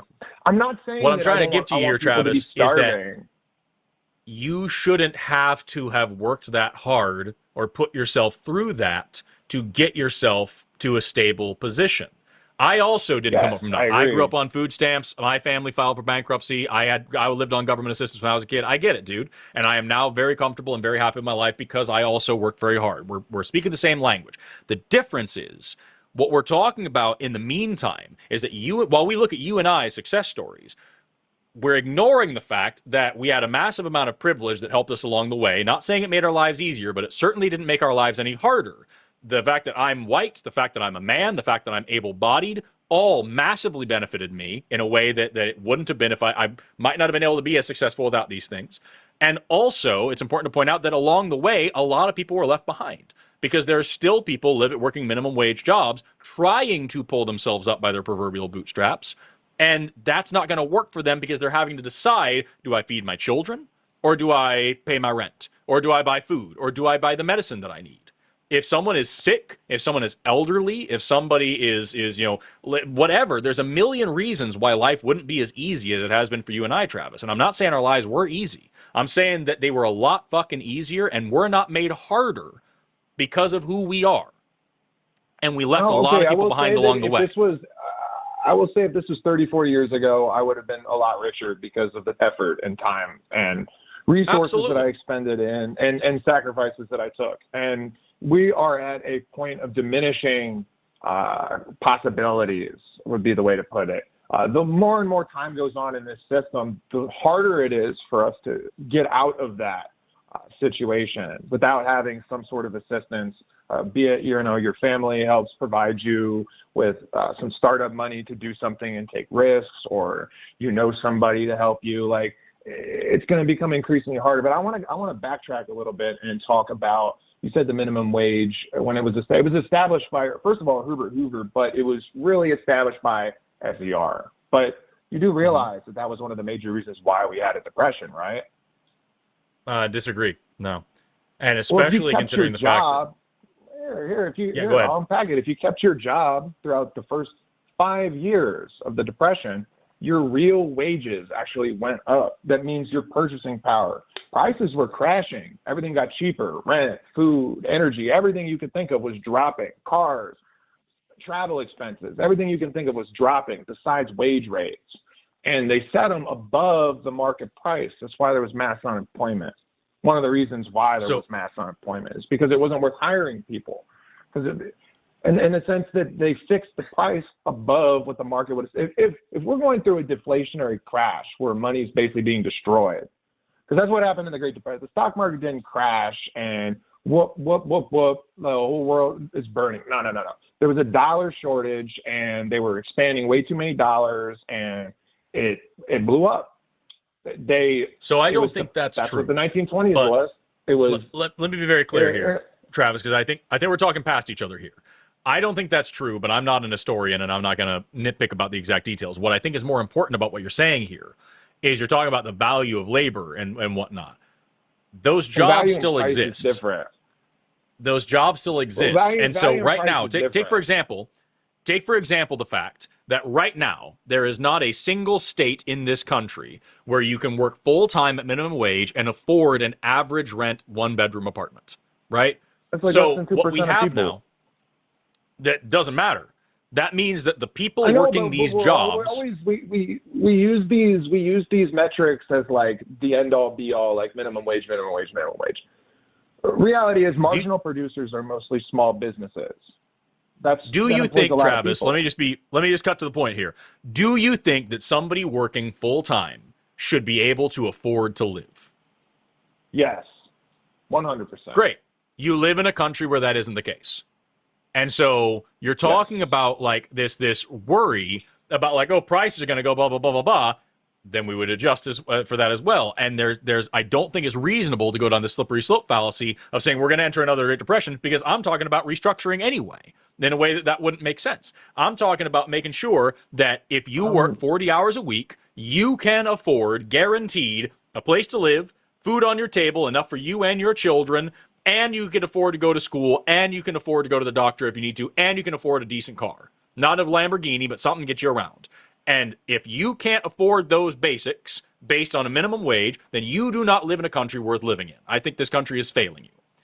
Now, what we have here is a situation where we have millions of people that have to ration their insulin, that have to choose between food and housing, that have to choose between their kids getting an education and themselves getting an education, that have to choose between basic human necessities every single day. Wow, we have, you know, Jeff Bezos and Elon Musk and Bill Gates and Donald Trump and all these people eating fucking gold leaf off of gold platters, riding on a fucking gold boat. That is obscene. You talked about sin. I think that is the closest thing that I can think of as to sin. So, like, yeah, I agree. I think you and I are on the same page insofar as these billionaires. I think we're more alike than we might realize, that these billionaires don't deserve to exist in the way that they are. I'm not saying, if you want to say that wealth can accumulate forever, fine. Make it a 99% tax on anything over your first $100 billion. Like, fuck it, dude.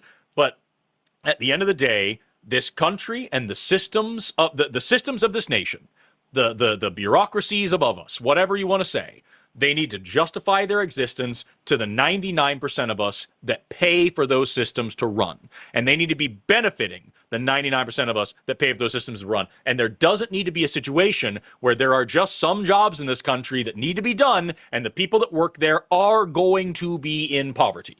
There should be, in a successful country, no such thing as homelessness, no such thing as poverty, no such thing as hunger, no such thing as poor education. That should not exist in a free and progressive society. That's what I'm advocating for. That's why I call myself a socialist. I agree. And you know who implemented that probably the best, more than anybody throughout history, at least from my understanding? The National Socialists, the Nazis. Strongly disagree for a lot of reasons. Well, but I give you credit. Let me unpack it a little bit. Held on. I think that I give you credit, though. You held on for this long without letting the other shoe drop, and you let me get my point out. So that's all that I really needed, Travis. I mean, of course, I'm always down for dialogue. Yeah, but I think it's weird that, and we don't but really. At the end of the day, Nazis didn't do that shit, and I'm not going to sit here and argue with a Nazi apologist. Okay, let's not have emotions. That said, I will say, you call yourself a Christian nationalist, and like, I was gonna give you the opportunity to, you know, distinguish yourself, but apparently I don't have to. Excuse me? I was gonna give you the opportunity to distinguish what you call Christian nationalism and what a lot of people around my part of the country call Christian nationalism is usually, I'm a Christian and I love my country, and they confuse nationalism for patriotism. Yeah, that's literally what I was gonna let you distinguish yourself from Nazis, because Nazis are also Christian nationalists, and they take it seriously. So I was gonna give you the opportunity to distinguish yourself. Apparently, I don't have to. Apparently, you're cool with that. Well, I think it's weird that there was a massive boom in Germany because of the policies they implemented. They had socialism. People got housing. They did not. They did not have socialism at all. They did not have socialism at all. They had state capitalism. But that's neither here nor there. I don't think there's anything the Nazis did that were particularly worth praising. Weird that we have to argue that.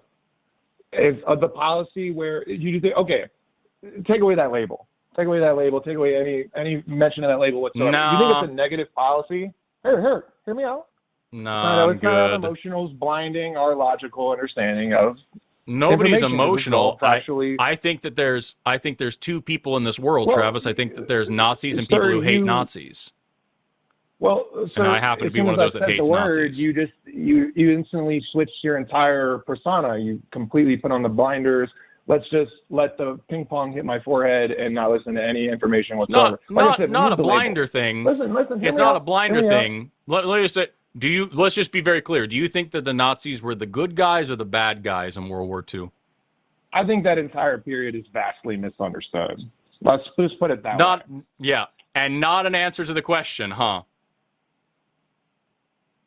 What is good and bad? Exactly. See, that's what I'm talking about. So I'm not going to have a conversation with a Nazi. So sorry, Travis. Sorry that you can't fucking grow up and have it. Listen, sir. Just hear me out for a second.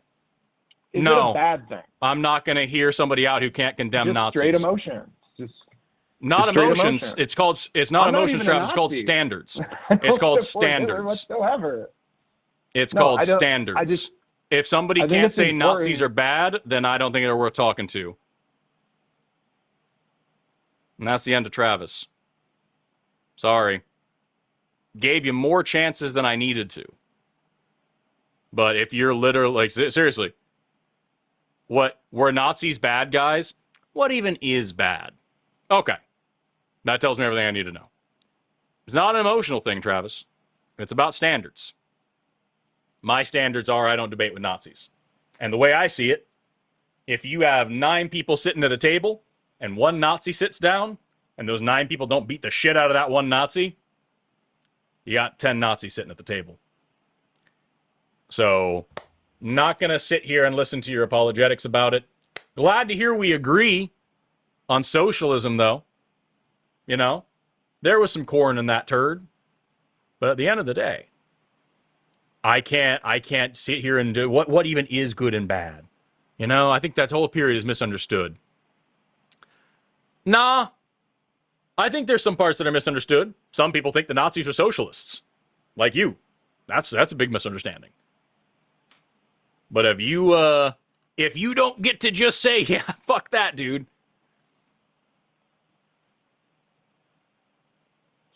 Can't help you. By the way, I do think it's important to remind everybody that the official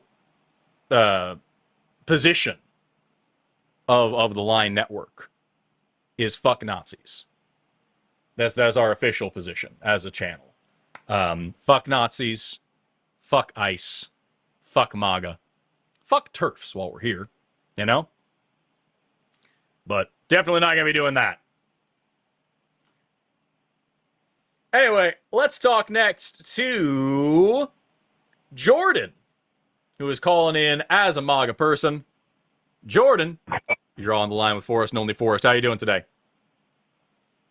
Hey, I'm a proud Zionist just like you, brother. Let's bomb Palestine, am I right? What a dumb way to start the call. I'm not even a Zionist. What? You couldn't even find something to stretch. I'm just trying to stop the Nazis. Yeah, that's a really silly way to start this. So like you couldn't even wait to get the troll out. That's just you gotta do better. Palestine is supporting of Israel? I don't give a shit. I don't give a shit. That's such a stupid way to start this. That's what bothers me, Jordan, is if you're gonna call and be a troll, you could have made it interesting. You could have Nazis. You could have had fun with it. Kick the Nazis. But here you're just twisting Nazis, bro. really stupid terms. What? That's just so Nazis lazy. Want us to. Like I'm gonna put you on mute for a second, Jordan, because you can't shut up. Like what bothers me about it is like if you were gonna be a troll, I've given you so much material here, right? I'm on the show by myself, and I've been pouring my heart out here. I've been doing all sorts of things, and the best you've got is Nazis don't like Israel, therefore you shouldn't like Palestine, and to call me a Zionist. If you had tried, first of all, if you had done your homework, you would have seen how stupid of a thing that is to say to me specifically, because this is that's not going to work. But second of all, even if you didn't want to do your homework, if you had just been watching this show, there were more interesting things that you could have baited me with. You could have gotten me into a conversation with something interesting, and then you could have dropped the ball and made it a weird thing that I would have had to argue my way out of. You could have gotten me in a little logical trap. But you didn't even find. I've given you so much stuff here. Jordan, why aren't you a better troll? You could have tried harder. Why don't you try? Oh, I don't want to be at the table with Nazis, so that means that if I side against Israel, then I would be at the table with Nazis. You're at the same thing here. You're at the same thing here. It's the same lazy talking point. The Nazis wore shoes too, so we can't say everybody wore shoes. This is dumb, man. Especially considering the fact that like me being pro-Palestine and anti-Zionist actually works against the talking points. Aren't you? It actually works against the talking points that you're making here. And the best you can possibly say is that like we both don't like Israel. I bet some Nazi and I both don't like green apple flavor. We're talking about different things. I don't like the government of Israel committing war crimes and committing genocide. I think that Palestine should be free, and I believe in equal rights. Jordan, would you do me a favor and turn your thinking cap on for a second? Can you give me an example of a Nazi who's out here flying swastika flags, supporting equal rights for different racial groups, pro-LGBTQ, pro-worker, pro-free press and free speech, pro-constitution? Or do you see, when you look out at the political landscape of our beautiful country, do you see Nazi flags flying at MAGA events? Because that's what I see. You calling in as a MAGA person are trying to contort the pro-Palestine position to say, well, you don't like Israel. First of all, nobody said I don't like Israel. I know Israelis. I love Israelis. I think Israelis are nice people. I don't like their government. Right? Big difference there. Big issue. Same thing, I like Americans. I don't like the American government. Big difference. Weird, that's a difficult concept for you. But more importantly, who are the Nazis currently supporting? Who are they currently voting for? Who's flying Nazi flags today in America? It's Trump supporters. It's people in your camp, bro. That's what I'm saying. If you wanted to be a stupid troll, you could have picked something interesting. This is laziness. Pure laziness. So I'll ask you again. Why didn't you at least try? Prize. Jordan, why didn't you at least try to troll better? Trump just got the Israel prize. How can you say Trump is anti-Semitic? I didn't say Trump is anti-Semitic, so you weren't listening. I said Nazis vote for Trump. There are Nazi flags flown at MAGA rallies. So how do you deal with that? I thought that why would they vote for Trump if they don't like Jews? You're because you don't know what's going on at all, because they're fascists. That's why you see Nazi flags next to Trump flags all the time. You don't see any Nazi flags next to Palestine flags. You don't see Nazi flags next to Democrat flags. There are no fucking Democrat flags. They're not in a fucking cult like you guys are. You see Nazi flags and Confederate flags next to Trump flags. That's the issue. You're sitting here trying to twist the pro-Palestine position to say, well, you don't like Israel. That's not our position. Our position is I don't like genocide and I don't like apartheid. So I'm pro-Palestine because I don't think genocide and apartheid are good things. Nazis vote for Trump because they like fascism. Trump's a fascist. So you said... But... Sorry, Jordan. Try thinking sometime. That's a lot of fun. But again, served our purpose well because we got to the point.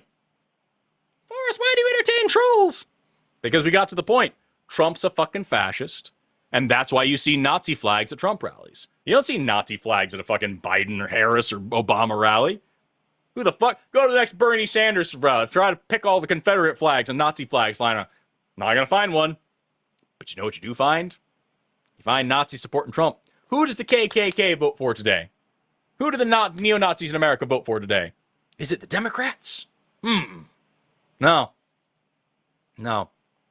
In fact, a lot of them support Israel because they want to have the Jews confined in one little place. And because a lot of them are Christians who want the apocalypse to come around and have Israel be attacked. And that's going to bring back Jesus. This is not hard to think about. It's not hard to find.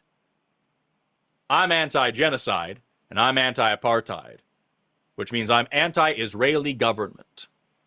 Unfortunately, a lot of Nazis and a lot of dumb people, but I repeat myself, who think that you can't criticize the government of Israel and its genocidal tactics in Palestine and beyond without criticizing all Jews.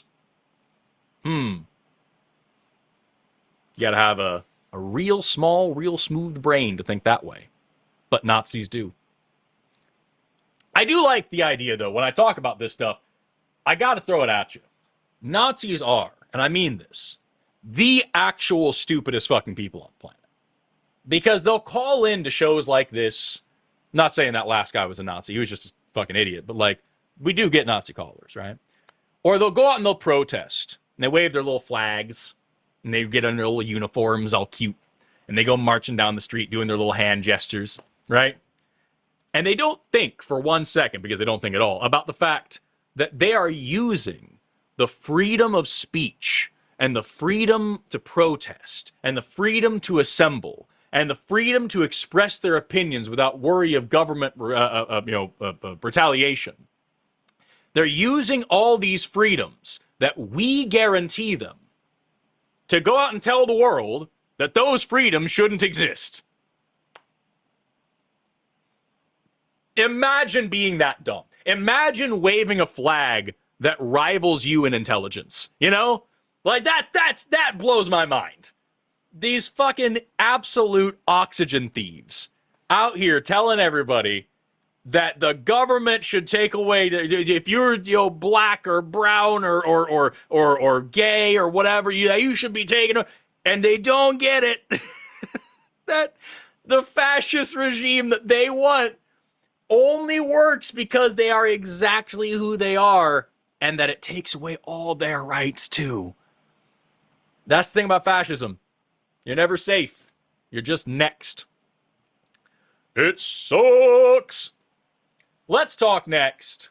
We got a couple people in the call-in queue, and we got a couple of people in the screening room, and we got a couple people who are already in the queue right now. Unfortunately, it's more talked about socialism, and let me tell you, I'm happy to talk to these folks. I've been waiting for a minute. I'm going to talk to these folks.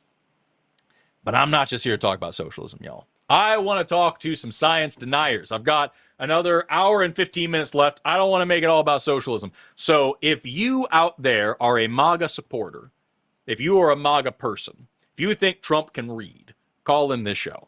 If you want to talk about ICE, I want to talk to you. If you want to talk about trans people, I want to talk to you.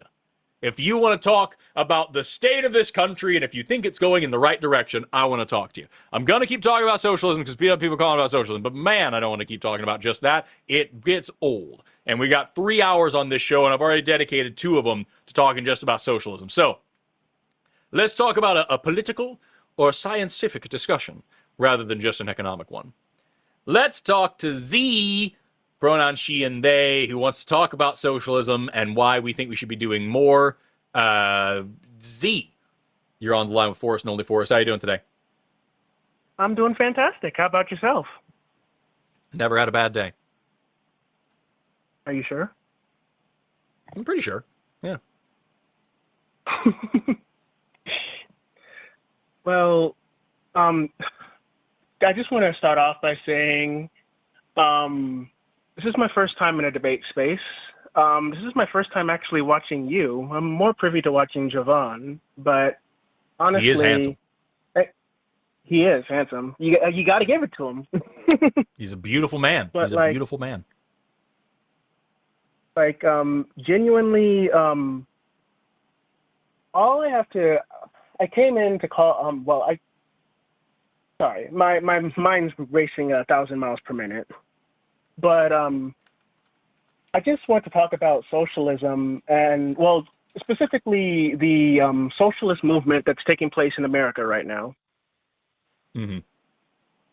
And, you know, I kind of feel like things are kind of moving in a right direction, but they're not moving, you know, there's things I don't really agree with people about, like your Bernies, your AOCs, your Mom Donnies.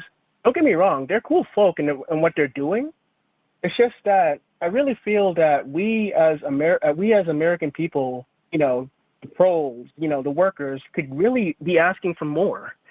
And, you know, like I said, these guys are pretty cool in the fact that they're able to, you know, that they're taking the fight to billionaires and that they are, you know, at least trying to be a little bit of a thorn in their side. It's just that I want more than that. Sure. But would you rather have some or none? That's kind of a false dichotomy. I would rather have as much as I can. Right, but that is the reality. There are no candidates or any politicians in America today that have a half of a hope of winning any election that believe the kind of things that I believe in or want to go as far as I want to go, right? There are plenty of people who have run that are way more in that line, but they're way further than Mamdani and AOC and Bernie are, and so they don't pull it off.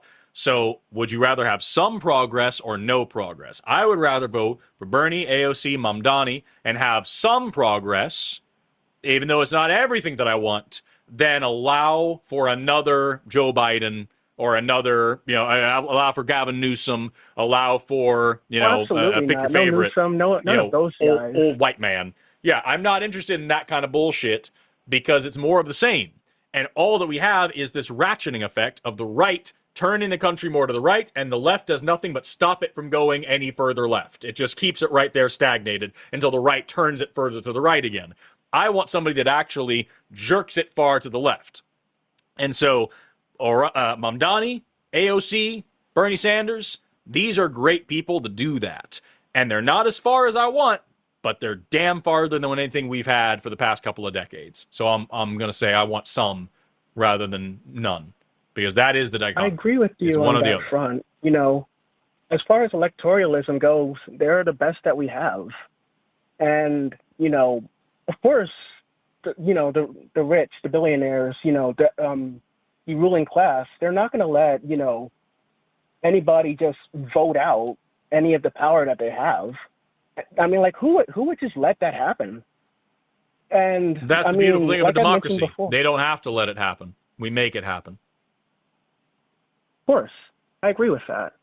It's just, I really believe in my heart of hearts that the only way to kind of solve the situation that we're in and make sure that we never come to this point again is if we have a full revolution. And strongly to be disagree. Honest, how come? Because there are two types of, I'm sure as you know, there's two major groups here. There's the revolutionary and the evolutionary folks.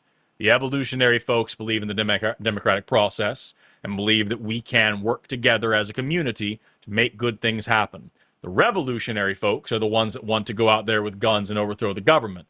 And the problem with that is that a lot of innocent people, a lot more innocent people, get hurt than the people actually holding the whips. Yeah, you get your way overthrowing the government. You then have to instill a dictatorship of the proletariat, which goes against core principles, in my opinion. And all the people left out in the cold while that power vacuum exists, and the people put in danger of that power vacuum being filled with somebody objectively worse, is not worth that effort. So if we were at a point where things were significantly worse than they are, and the government was doing absolutely nothing but harm, then yeah, I'd probably be on your side. But as it is right now, there's a lot of people who rely on the protections that this government gives them that don't deserve to have those protections stripped from them, while we all go out and cosplay our revolutionary fantasies. We can and should be focusing on the democratic process, and by organizing people together to working within this system in order to restructure and then replace the system that we have. Not saying the system's good, not saying we need to keep the system. I'm saying that it still allows us to make the changes we want to make, and that is what has to happen. I understand that. I really do. Oh goodness, I'm nervous. I'm so sorry. But like, the way that I see it is that the way that things are, I'm not asking for a dictatorship of the proletariat, as you mentioned. I don't want a dictatorship at all across any person, any country, like any people of the world. What I genuinely just want is a society where we could all come together and we can all set aside our differences, because I feel like, we all, in spite of all the competition that we've had placed on us, or we've chosen to take part in, we've achieved so much great stuff.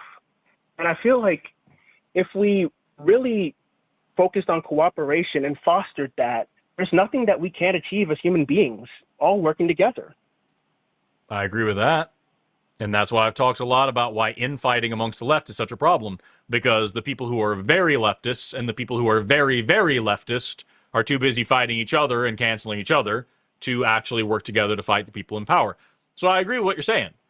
But that, again, that's a thing that happens through direct action. That's the thing that happens with all of us getting out there, mobilizing voters, and then fucking voting, writing up laws, putting out petitions, getting things changed. That doesn't happen with the kind of violence that will do nothing besides feed into the fear tactics that you see happening. We have people that call into this channel, people that comment on my channels, people that I see like on that fucking god-awful podcast, A Necessary Conversation. We have that fucking terrible old man who says literally anybody who isn't MAGA is a communist and democracy is communist and we need to have just pure anything Trump says goes.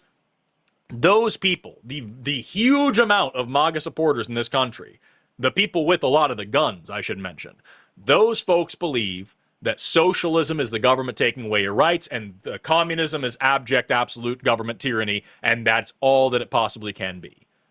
It is up to us to show them how this government could work better for them. Because if we go out the way you're talking about, all they're going to see is a bunch of violent Antifa anarchists with guns and pipe bombs and shit playing into the exact same fantasies that they've been fed their entire lives, and they will be more against us than they've ever been for us. You're never going to get changed that way. That's certainly one way to look at it. Let's see. Could you repeat that again? I mean, not that I wasn't listening. It's just I need to hear that again so I can formulate exactly. I'm sorry. The most important thing is think back to the way that MAGA Republicans treated the Black Lives Matter protests, treated the No Kings protests, treated any meaningful, substantial protest movement. They called them agitators. They called them violent. They called them anti-American. They accused them of doing all the things that they excuse on January 6th. So if you give them one iota of reason to continue that narrative, they're going to hold on to it forever, and they're never going to trust you. You have to go through the process in order to connect, not just to the actual, you're not just connecting to the wallets of these people, you are connecting to their minds and their hearts. It's not just about winning the election, it's winning the hearts of your people. That's true victory. That's how change really happens. Because otherwise, you're going to make a huge amount of progress, and you're going to give everybody their rights, and you're going to redistribute wealth, and everyone's going to be very happy, and they're going to continue to blame you for every problem they have, and they're going to praise their oppressors for giving them the benefits that you gave them, and then they're going to elect the same assholes again and expect the same results. You want to know proof of that? Look no further than my state of Oklahoma, one of the most red states in the union. Not a single county didn't vote for Trump. Red as red can be. Last in education. Bottom of the barrel in infrastructure. Bottom of the barrel in healthcare. Bottom of the barrel when it comes to cost of living, when it comes to quality of living. We are fucking miserable here. And what do? We vote MAGA all the time because those damn liberals are trying to take away our beautiful, good lives. You want to be a socialist here? You got to show them. You got to do the work and connect with them and give them the life that they deserve and make them fall in love with the practice. You cannot get through to them by just saying, I'm a socialist, I'm here to change your life. You're going to run them away. And you definitely can't get through to them by trying to overthrow their government or threatening a major revolution. You're going to scare the hell out of them, and they're going to shoot you. That's what's going to happen here in Oklahoma. I see. Thing is that, I understand. I mean, I was always told that the best way to win a fight is to make sure that the fight never really happens in the first place. And I believe that wholeheartedly. Mm-hmm. And I would hate to see people's lives get, completely, I don't want to see death. I've never seen war. I've never seen death. I'm quite privileged enough to say that I've never seen, well, that's a lie. I have seen someone die before. But, but I just really, I really think that the best way in order to handle this is, of course, to educate people. And, it's hard to do that because, of course, there are powers that be that make education for the workers almost near impossible because of so much misinformation and propaganda and such. I genuinely believe, though, that if over time, if people can learn to be, more selfless, more cooperative, and less selfish, then genuinely, it won't even have to come to guns. Genuinely, and I feel like sometimes we have a problem where we kind of become class reductionist in a way, where we kind of just boil everything down to, hey, if we all just, implement this economic policy, the world will fix itself. That's, of course, not really true. There's still going to be racism and such, and we need to work on that, of course. I just genuinely believe that, another JFK is not going to fix the issue. It's just going to, we're vanquishing the enemy, giving them time to kind of recuperate and then come back stronger, if that makes sense. So we need more effort. So get out there and start canvassing, dude. That's what I'm saying. I don't know what to tell you. I agree that we need a big push, and I agree that we need to stop the needle from swinging, the pendulum from swinging back in the other way. I agree with all these things. I don't agree that anything needs to be as dramatic as what you're talking about to be productive. I think that rapid action and lasting action can happen if people like you and I get out there and work together on it. So pick up some flyers, start canvassing, get a phone bank, do whatever you got to do. Start working with community organizations and start working on branding. But I think, maybe another JFK won't, but another FDR would certainly help. And that'd be a good step in the right direction. Then we can go from there. Oh, FDR, anyway, I said the wrong president. That's fine. We got another few calls in line. I've got a little bit of time left, so I'm going to move on. But I appreciate your call, Z. Of course. Thank you very much, Forrest. Take care. To the person in chat there, I'm not just saying try harder to everybody in general. We're talking about economic change exclusively here. You listen to the beginning of the call, I talked about just trying isn't the whole thing, right? Try harder. Doesn't always work for everybody. Doesn't always work for everybody. But there's different places for everybody. In the revolution we're talking about, not using it the same way. I know that's contradictory, right? I got to tell you, we've got several other callers on the line who want to talk about socialism and whatnot. And man, I don't. It's been 2 hours. 2 hours of socialism calls almost back to back. I would rather talk to somebody about science or about MAGA and what MAGA actually is all about and what they believe in and why. I would rather talk about political things. I'd rather talk about ICE. I'd rather talk about evolution, trans people, the Bible, Jesus. Those things I'd like to talk about. So I would love to dig into any of those things. If you're out there and you're an ICE supporter or if you're an anti-science person, this is your chance to call in because we've got lines open and those are the calls that I would like to take. So 336-543-2101. I also got to tell you that apparently we have a rule on this channel that if somebody donates $200 in super chats, we'll talk to Andrew from New Jersey. You'll never guess who I got here in the call-in queue. Andrew from New Jersey wants to talk about why there's so much fraud in socialism programs. Boy, I don't want to. But if you're out there and you're like, that would be a really fun thing, I'd love to see that happen, send in that $200 super chat and we'll do it. But that's the only way that's happening. In the meantime, I would love to talk to people who want to discuss science or ICE. Those are the things that I'm most excited about. Talk about the Constitution with me. Talk about ICE with me. Talk about MAGA with me. Talk about any of these things with me. Talk about evolution. Talk about trans folks. Talk about the age of the earth. Talk about vaccines. I'm into any of these things. talk about the Bible, talk about Jesus for sure. But I think I'm done with socialism talk today. So, Kurt and James, who are on the line right now, I'm sorry. I will not be getting to your calls today. We already had a ton of calls about this stuff. Maybe another time. We got some people pouring in right now in the super chat, or in the calling queue. So I'm going to vamp for a little while longer until we get somebody through the screening room. Want to remind everybody out there that we could be better than this.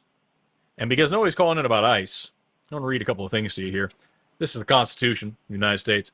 Here we have the Fifth Amendment. It starts out with, no person shall be held to answer for a capital or otherwise infamous crime unless in presentment or indictment of a grand jury. It goes on to talk about double jeopardy, blah, blah, blah. What's really important here is this part right here. Nor shall any person, it says no person, any person. It says over and over, no person, and it says any person, nor shall any person be deprived of life, liberty, or property without due process of law. That's the Fifth Amendment. No person shall be deprived of life, liberty, or process or property without due process of law. Doesn't say no legal person. Doesn't say no citizen. Doesn't say nobody with the proper documentation. It says no person. And then we got this one with the 14th Amendment over here. And it starts out talking about how everybody born here is a citizen of the United States, something else the Trump administration is trying to do away with.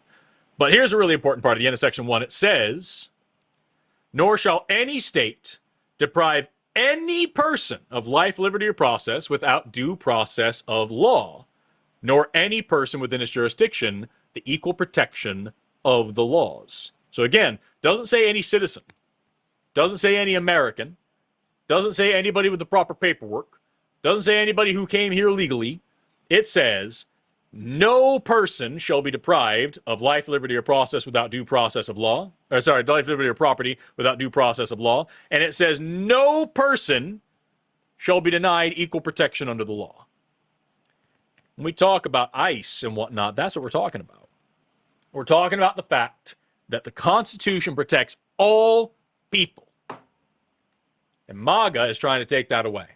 Donald Trump says that he doesn't know if he should have to follow the Constitution. He has to check to see if the Constitution should apply to him. He says that giving everybody due process while we're rounding up in concentration camps and deporting them, we'll have to see, you know? We'll guess. Not how it works. By the way, don't send in your super chats. Andrew hung up.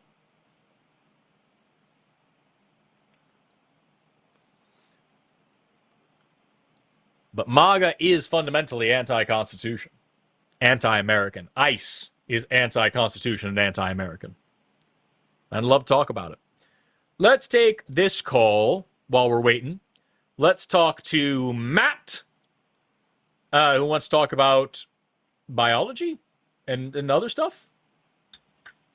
Hello, Matt. Hey, Forrest. You're on the line with Forrest and only Forrest. I'm doing well. How are you? Great. It's nice to finally talk to you. I've watched for a long time. And today I just heard you say that you'd rather talk about anything but politics. And I have anything with working socialism. I've been doing socialism for 2 hours. Yeah, sure. I get that. I also want to stay away from that. So I personally have, over the last year, been developing a theory of everything. And I've reached the point where I'm about ready to release a paper to academia. And I haven't really had the chance to talk to anyone who is versed in this topic, in these areas. And so that's why I'm calling in today. I'm certainly not versed in everything, but I can try. I can help you with the evolution in biology, component. though. Right, I can do a little bit of that. Yeah, so the idea I'm going to pitch, it sort of resonates with what kind of we already feel, but then it also flips it up on its head. So my idea is, I'm imagining, so I reject the notion that the Big Bang is the true origins of the universe. I absolutely accept that the Big Bang is there classically, but I think when you inspect the universe through a quantum lens, I see a completely different answer. And So I think the grassroots of how I might get this across today. Go ahead. And really quick, just before you go on, what training do you have in quantum mechanics? So yeah, I am a layperson. This has been a passion. Okay. Science has been a passion of mine for my whole life. But that is the extent. My background is software engineering. Okay, yeah, so that's fine. You don't have to have formal training to know a thing. I want to know if you're saying when you look at it through a quantum lens, how did you learn to look at anything through a quantum lens? By listening to the experts and reading and just doing a lot of digestion and trying to understand for myself. Okay, that's good enough. Yeah, no formal training. So this kind of digs into the observer effect and non-locality. But so what I imagine the origins of existence being is essentially through a quantum soup of infinite possibility, you get a moment where there is a division between a cell, essentially, and that this separation of these cells creates a story that is different between cell A and cell B, and that this process encodes history inside of the cell, and the quantum soup that this originated in has essentially infinite potential to fill in any of the needs of the cell that has been generated. And so you get a universe where life is the fundamental part of it. I feel like we jumped 30 different things here. I'm still stuck on, okay, you're talking about in this quantum soup of infinite possibility, which I don't know if that exists, but let's just start and say that's the thing. That there is a moment where things... So are you saying a moment in time, or are you saying a moment in physics? It'd be kind of both. So you're talking about a moment... You're talking about a moment in physics terms to mean like the product of like the distance between the fulcrum of a lever and the weight, and the you get like this thing that dictates momentum and change, a moment. And also we're talking about a moment in time as in an instant or a point where t equals something. That we're saying both of those things at the same time? T equals 0 at this moment at the first division. So you get two distinct observers, and that essentially the laws of physics get baked into whatever it is that is randomly generated in that moment. Because and the quantum, you mentioned about the infinite possibility of the quantum soup. This is essentially a quantum superposition where, just like in a quantum computer, where you can compute multiple different paths to a mathematical answer, and then you query it classically, you collapse it. So it's saying that like the real universe exists within a greater quantum soup that can funnel energy for any of the needs of what's going on within existence. I don't think that that's true, but okay. How do we get to biology? The idea is that biology is the underpinning mechanism, the force that processes the evolution of complexity and information in the universe. And so that each time that cells divide, you create new observers, which then require more computational certainty from the greater quantum soup. And so you get a higher and higher fidelity.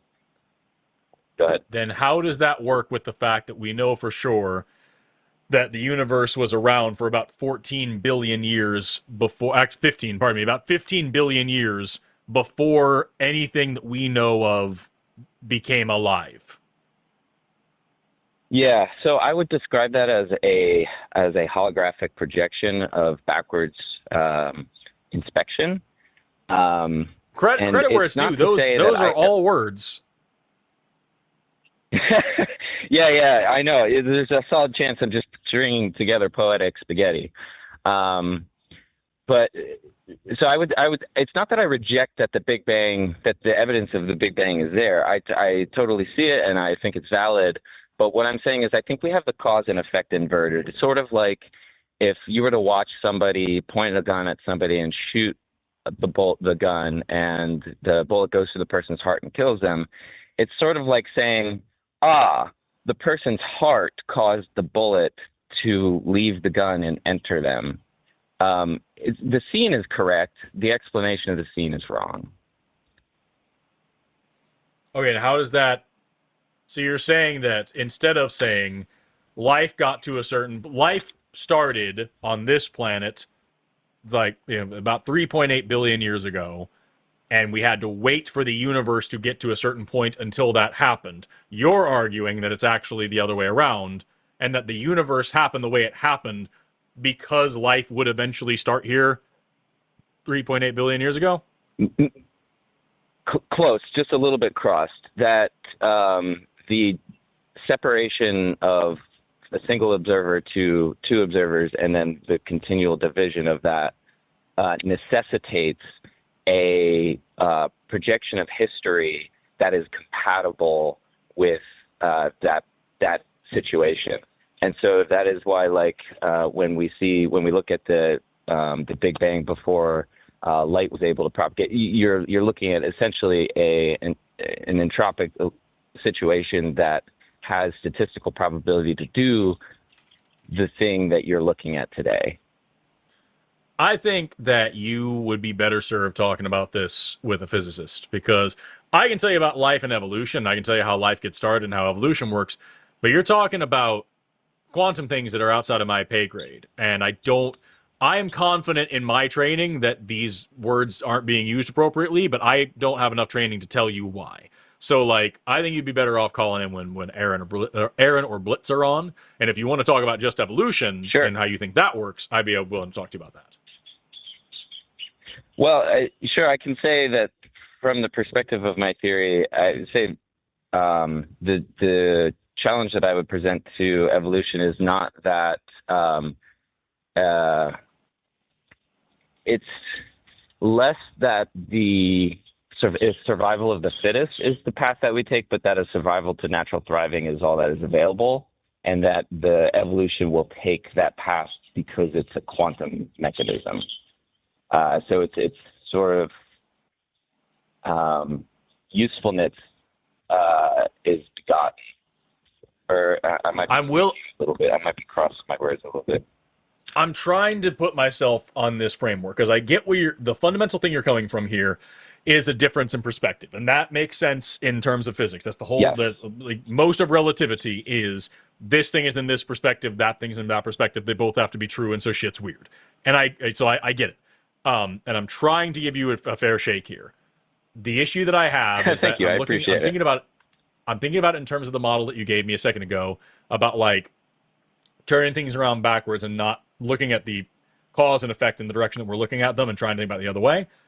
And that seems to me to be too big of a scale to really give it up just to some quantum possibility thing, especially considering the fact that these things are manipulatable in ways that, as far as I know, would not affect the quantum whatever, and yet we still see differences because of what we know about selection pressures and mutation rates. And so, like, if you want to dig into it in, like, the genetic level and talk about a quantum thing there, because we are talking about the atomic level, maybe, but mutation and selection aren't the only way that evolution works in the first place, so you're still missing at least half of the boat. So it's just not there for me, and I'm also not a quantum physicist at all. So I would like you to call back at a time when I am on with a physicist. If you get me on with Aaron or Blitz, and we can have a physicist and a biologist taking both sides of this, I'd be interested in talking about it. But as for right now, I don't think that this is productive for us to dig into anymore. Hey, no worries. I appreciate you taking the time. It's refreshing to talk to a new mind about it. So I appreciate the time that you gave me. Do call back in when I'm on with Aaron or Blitz. I would love to talk to you some more. Okay, great. Hope you have a lovely rest of your podcast. Yep. Take care, man. Bye-bye. We've only got about 10 minutes left because Luthien, our producer tonight, just texted me on the producer chat over here and said we need to end at 7:30, which I don't know why. I think it's just because Jimmy Snow hates you all mostly, and also me, and he's taking his hatred of me out on you, the viewer, who are clearly having so much fun because we have, for the Forrest and Only Forrest show right now, 1.4 thousand people watching. Clearly everybody here is having a good time, and Jimmy just hates all of you and me. And so he's saying that we have to end it in the next 10 minutes. So we're going to take probably one more call, but maybe two. We have a couple calls that called in at the same time. We're going to start with Joe, who has a wild take. Let's talk to Joe. You're on the line with Forrest and Only Forrest. How are you doing today? Hi, I am dealing with finals. Me too. So take that as you will. Me too. I took 3 hours out of my day today to do this, and I'm supposed to be finishing an essay that's due tomorrow on hormonal effects of vocal learning and songbirds. Fuck, man. What are you working on? I am cognitive psychology, Stroop effect, and input modality. Yikes. Big old yikes for me, Sounds fun, right? Great. I mean, yeah, honestly, I'm having to get into I'm stuck in that last call. Cognitive psychology. I'm having to start into that next year. So I'll be crossing your path at some point. Yeah. Well, I'm actually unrelated, but I'm having a grad school interview next week. So I am actually, right now, I am reviewing all of the stuff that I need for that, which is actually why I'm calling in, because I was listening to your show and you were like, hey, I want to talk about science. So I was like, oh, I can talk about the stuff that I'm actually researching right now. Let's do it. Yeah. All right. So what do you want to talk about? Because what I got on the call screen here is a huge claim. Yeah. It is definitely it is a hot take. Basically, big idea, elevator pitch. Humans are not naturally monogamous. That is not our natural state of being. We are taught to be monogamous through cultural and religious conditioning, mostly cultural, but because in Western society, our culture as a whole is highly influenced by religion. And so since we are taught monogamy as part of our cultural conditioning or religious indoctrination, if you are still monogamous after you have deconstructed from religion, you still have some deconstructing to do, because monogamy is not a normal thing for humans to do. And I think there is evidence in both psychology and anthropology to support that. Okay. And so when we talk about this, pretty obviously, I think we get this out of the way right away. We're leaving off, we're assuming we're talking about, like, we are necessarily going to have to just ignore aromantic people or asexual people, right? Which everybody does anyway, so they're used to it. Not necessarily, because you can be ace and poly. Like, you don't have to have sex with people to have relationships with multiple people at one time. Well, that's why I separated between aro and ace. So it's to say, like, aromantic or asexual, like one or the other, we're gonna have to dance around a little bit or ignore. Right. But that, you know, if you look at aro people, they don't want to be monogamous either. So, well, maybe they do. And so here's my thing: is like I get, I'm smelling what you're stepping in, and I'm trying to give it like some fair understanding here. The big issue for me is I would be cool with saying that humans are like typically serially monogamous, or we're not like pair bonded like geese. But to say that, like, humans are monogamous, why are they so bad at it? I don't think, I think so. I guess the closest I can come to agreeing with you right off the bat here is to say that the way we label these terms is culturally constructed, and that, you know, what we would call cheating might be a thing that we have an issue with culturally more than anything. Where I differ from you is that at the end of the day, call it a cultural preference if you like. Lots of things are cultural preferences, and just because they happen to have some religious tie-in at some point in their history doesn't mean they necessarily need to be dismantled in order to have someone go through proper deconstruction. And people are allowed to want whatever they want in a relationship. So for me to sit here and say, you know, you have to deconstruct from this and everybody should go be poly, I think is as silly as saying that all poly people should just be monogamous, because what I'm implementing there is my preference as a social norm rather than just my preference. Right, but that's not what I'm claiming, because a person who is not, sorry, I'm choking, a person who is non-monogamous can date only with one person at a time if they so choose. But what I'm getting at is that what people should be deconstructing from is this forced idea that it's wrong to date more than one person at a time, or to be romantically or sexually involved with more than one person at a time, because people just aren't built like that. No matter how hard you try to pretend you're not, very, very few people are built in such a way that they only experience attraction to one person at a time. So I think I can agree with you insofar as saying, people should deconstruct from the concept of I'm only supposed to do XYZ thing. I think if we're talking about sexuality, if we're talking about sexual orientation and romantic orientation, I think it is important to say that there is no real supposed to here.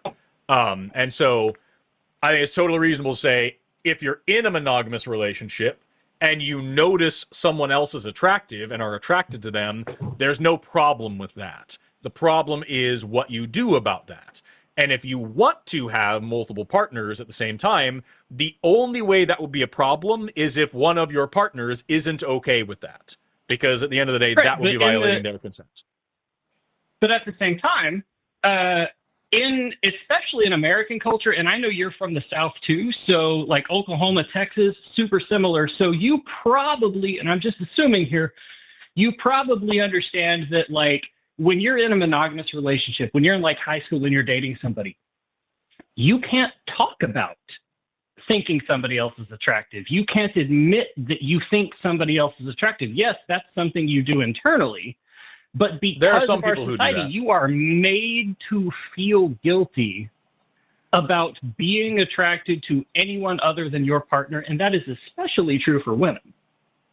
There are a lot of people that are that way. There are also a lot of people that have no problem bringing this up, and there are a lot of people who have no problem just going out and sampling from around as long as you come home. There is no one set line here. So I get where you're coming from to say that is the cultural norm. Right, I get where you're saying that is the cultural norm, and I think I agree with you on that. Generally speaking, someone telling their partner, expressing that they found someone else attractive is generally frowned upon, and I agree that that is not necessarily a hard, fast rule. Speaking to my own, I think that comes from a lot of religious conditioning that is embedded into the culture. That's where I think you're going to have the hardest amount of work here in terms of pulling evidence, because I agree with you to say that this is a norm, and I agree with you to say that it doesn't need to be the norm, and I agree with you to say that I think the only rules in terms of sexual expression and sexual behavior outside of if you have two people here who are in a relationship together, the only limit on sexual expression and sexual behavior outside of the bounds of those two people is whatever those two people have agreed on. That's my thought. As long as it's consenting adults, it doesn't matter. Yeah. I think the thing that you're going to have an issue with is linking in as hard of terms as you are claiming, linking any person who has a limitation, and these two people just say, hey, I want to be monogamous with just you. Don't talk about other people that you find attractive. It's just you and me together and nothing else. And don't even look at porn. Don't jerk off unless you're thinking about me. That kind, just super extreme. Finding a way to say that every single person who has those kind of boundaries is necessarily drawing it from a place of Christianity or whatever like that. I get where you're coming from. I don't think it's necessarily fair to say that that is always the case. I wouldn't put it forward as a hard and fast rule. I wouldn't say that is always the case. But, you know, as with anything in science, there is always an exception. But what I'm saying is that I am actually getting into starting to do surveys on my own so that I can gather my own data about this. But from the stuff that I've already read and the things that I've already done research, lit reviews and whatnot, a pattern, a fairly clear pattern emerges that when people exhibit this extreme type of hard and fast sexually, emotionally, romantically monogamous relationships, there is almost always a religious underpinning, even if these people are no longer religious but have been religious in the past. I think when you gather the data on that and do an analysis, you should publish it. But like as it is right now, 100%. I think it's a big claim, and I think that it is. What I fear is happening, and I'm not saying this is what's happening, but what I would be worried about if I was in your shoes is that it sounds like you are doing the work of trying to help people deconstruct from a really strict view on sexuality and on sexual behavior and romantic behavior, and showing them, as we agreed, that as long as it's 2 or more consenting adults, it doesn't fucking matter. Do whatever you want, and the only limits within a relationship are the ones put in place by the people within the relationship. We agree on all of that. But God says one man and one woman, Forrest. Right. But what I think you're doing is, while you are pushing so hard in this direction of sexual and romantic freedom as it should be done, and I agree with you that we're on the same page there, I fear that you are falling into this sort of Nietzsche trap of fighting monsters so hard that you become one, and saying, no, this is now you actually all, whether you know it or not, have this latent damage that's been done to you, and any feelings you have towards this other direction are harmful, and if you, by your own free will, just really want to live this way, that's something you need to be questioning now, rather than giving those people the same embracing, like, encouragement to explore their sexuality as anybody else. That's what I would be worried about if I was in your shoes. So I encourage you to find this data and do good. Sure.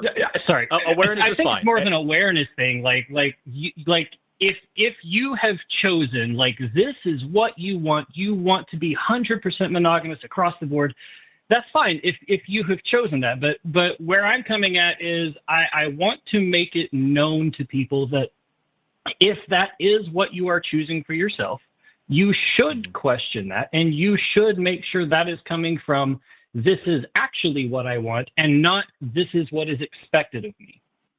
But can you imagine for 1 second if you were to say to someone who wants to be in a polyamorous relationship, I think you need to take a second to question, is that actually what you want? Or do you have you just been convinced by watching too much MTV that you should have a bunch of different sexual partners?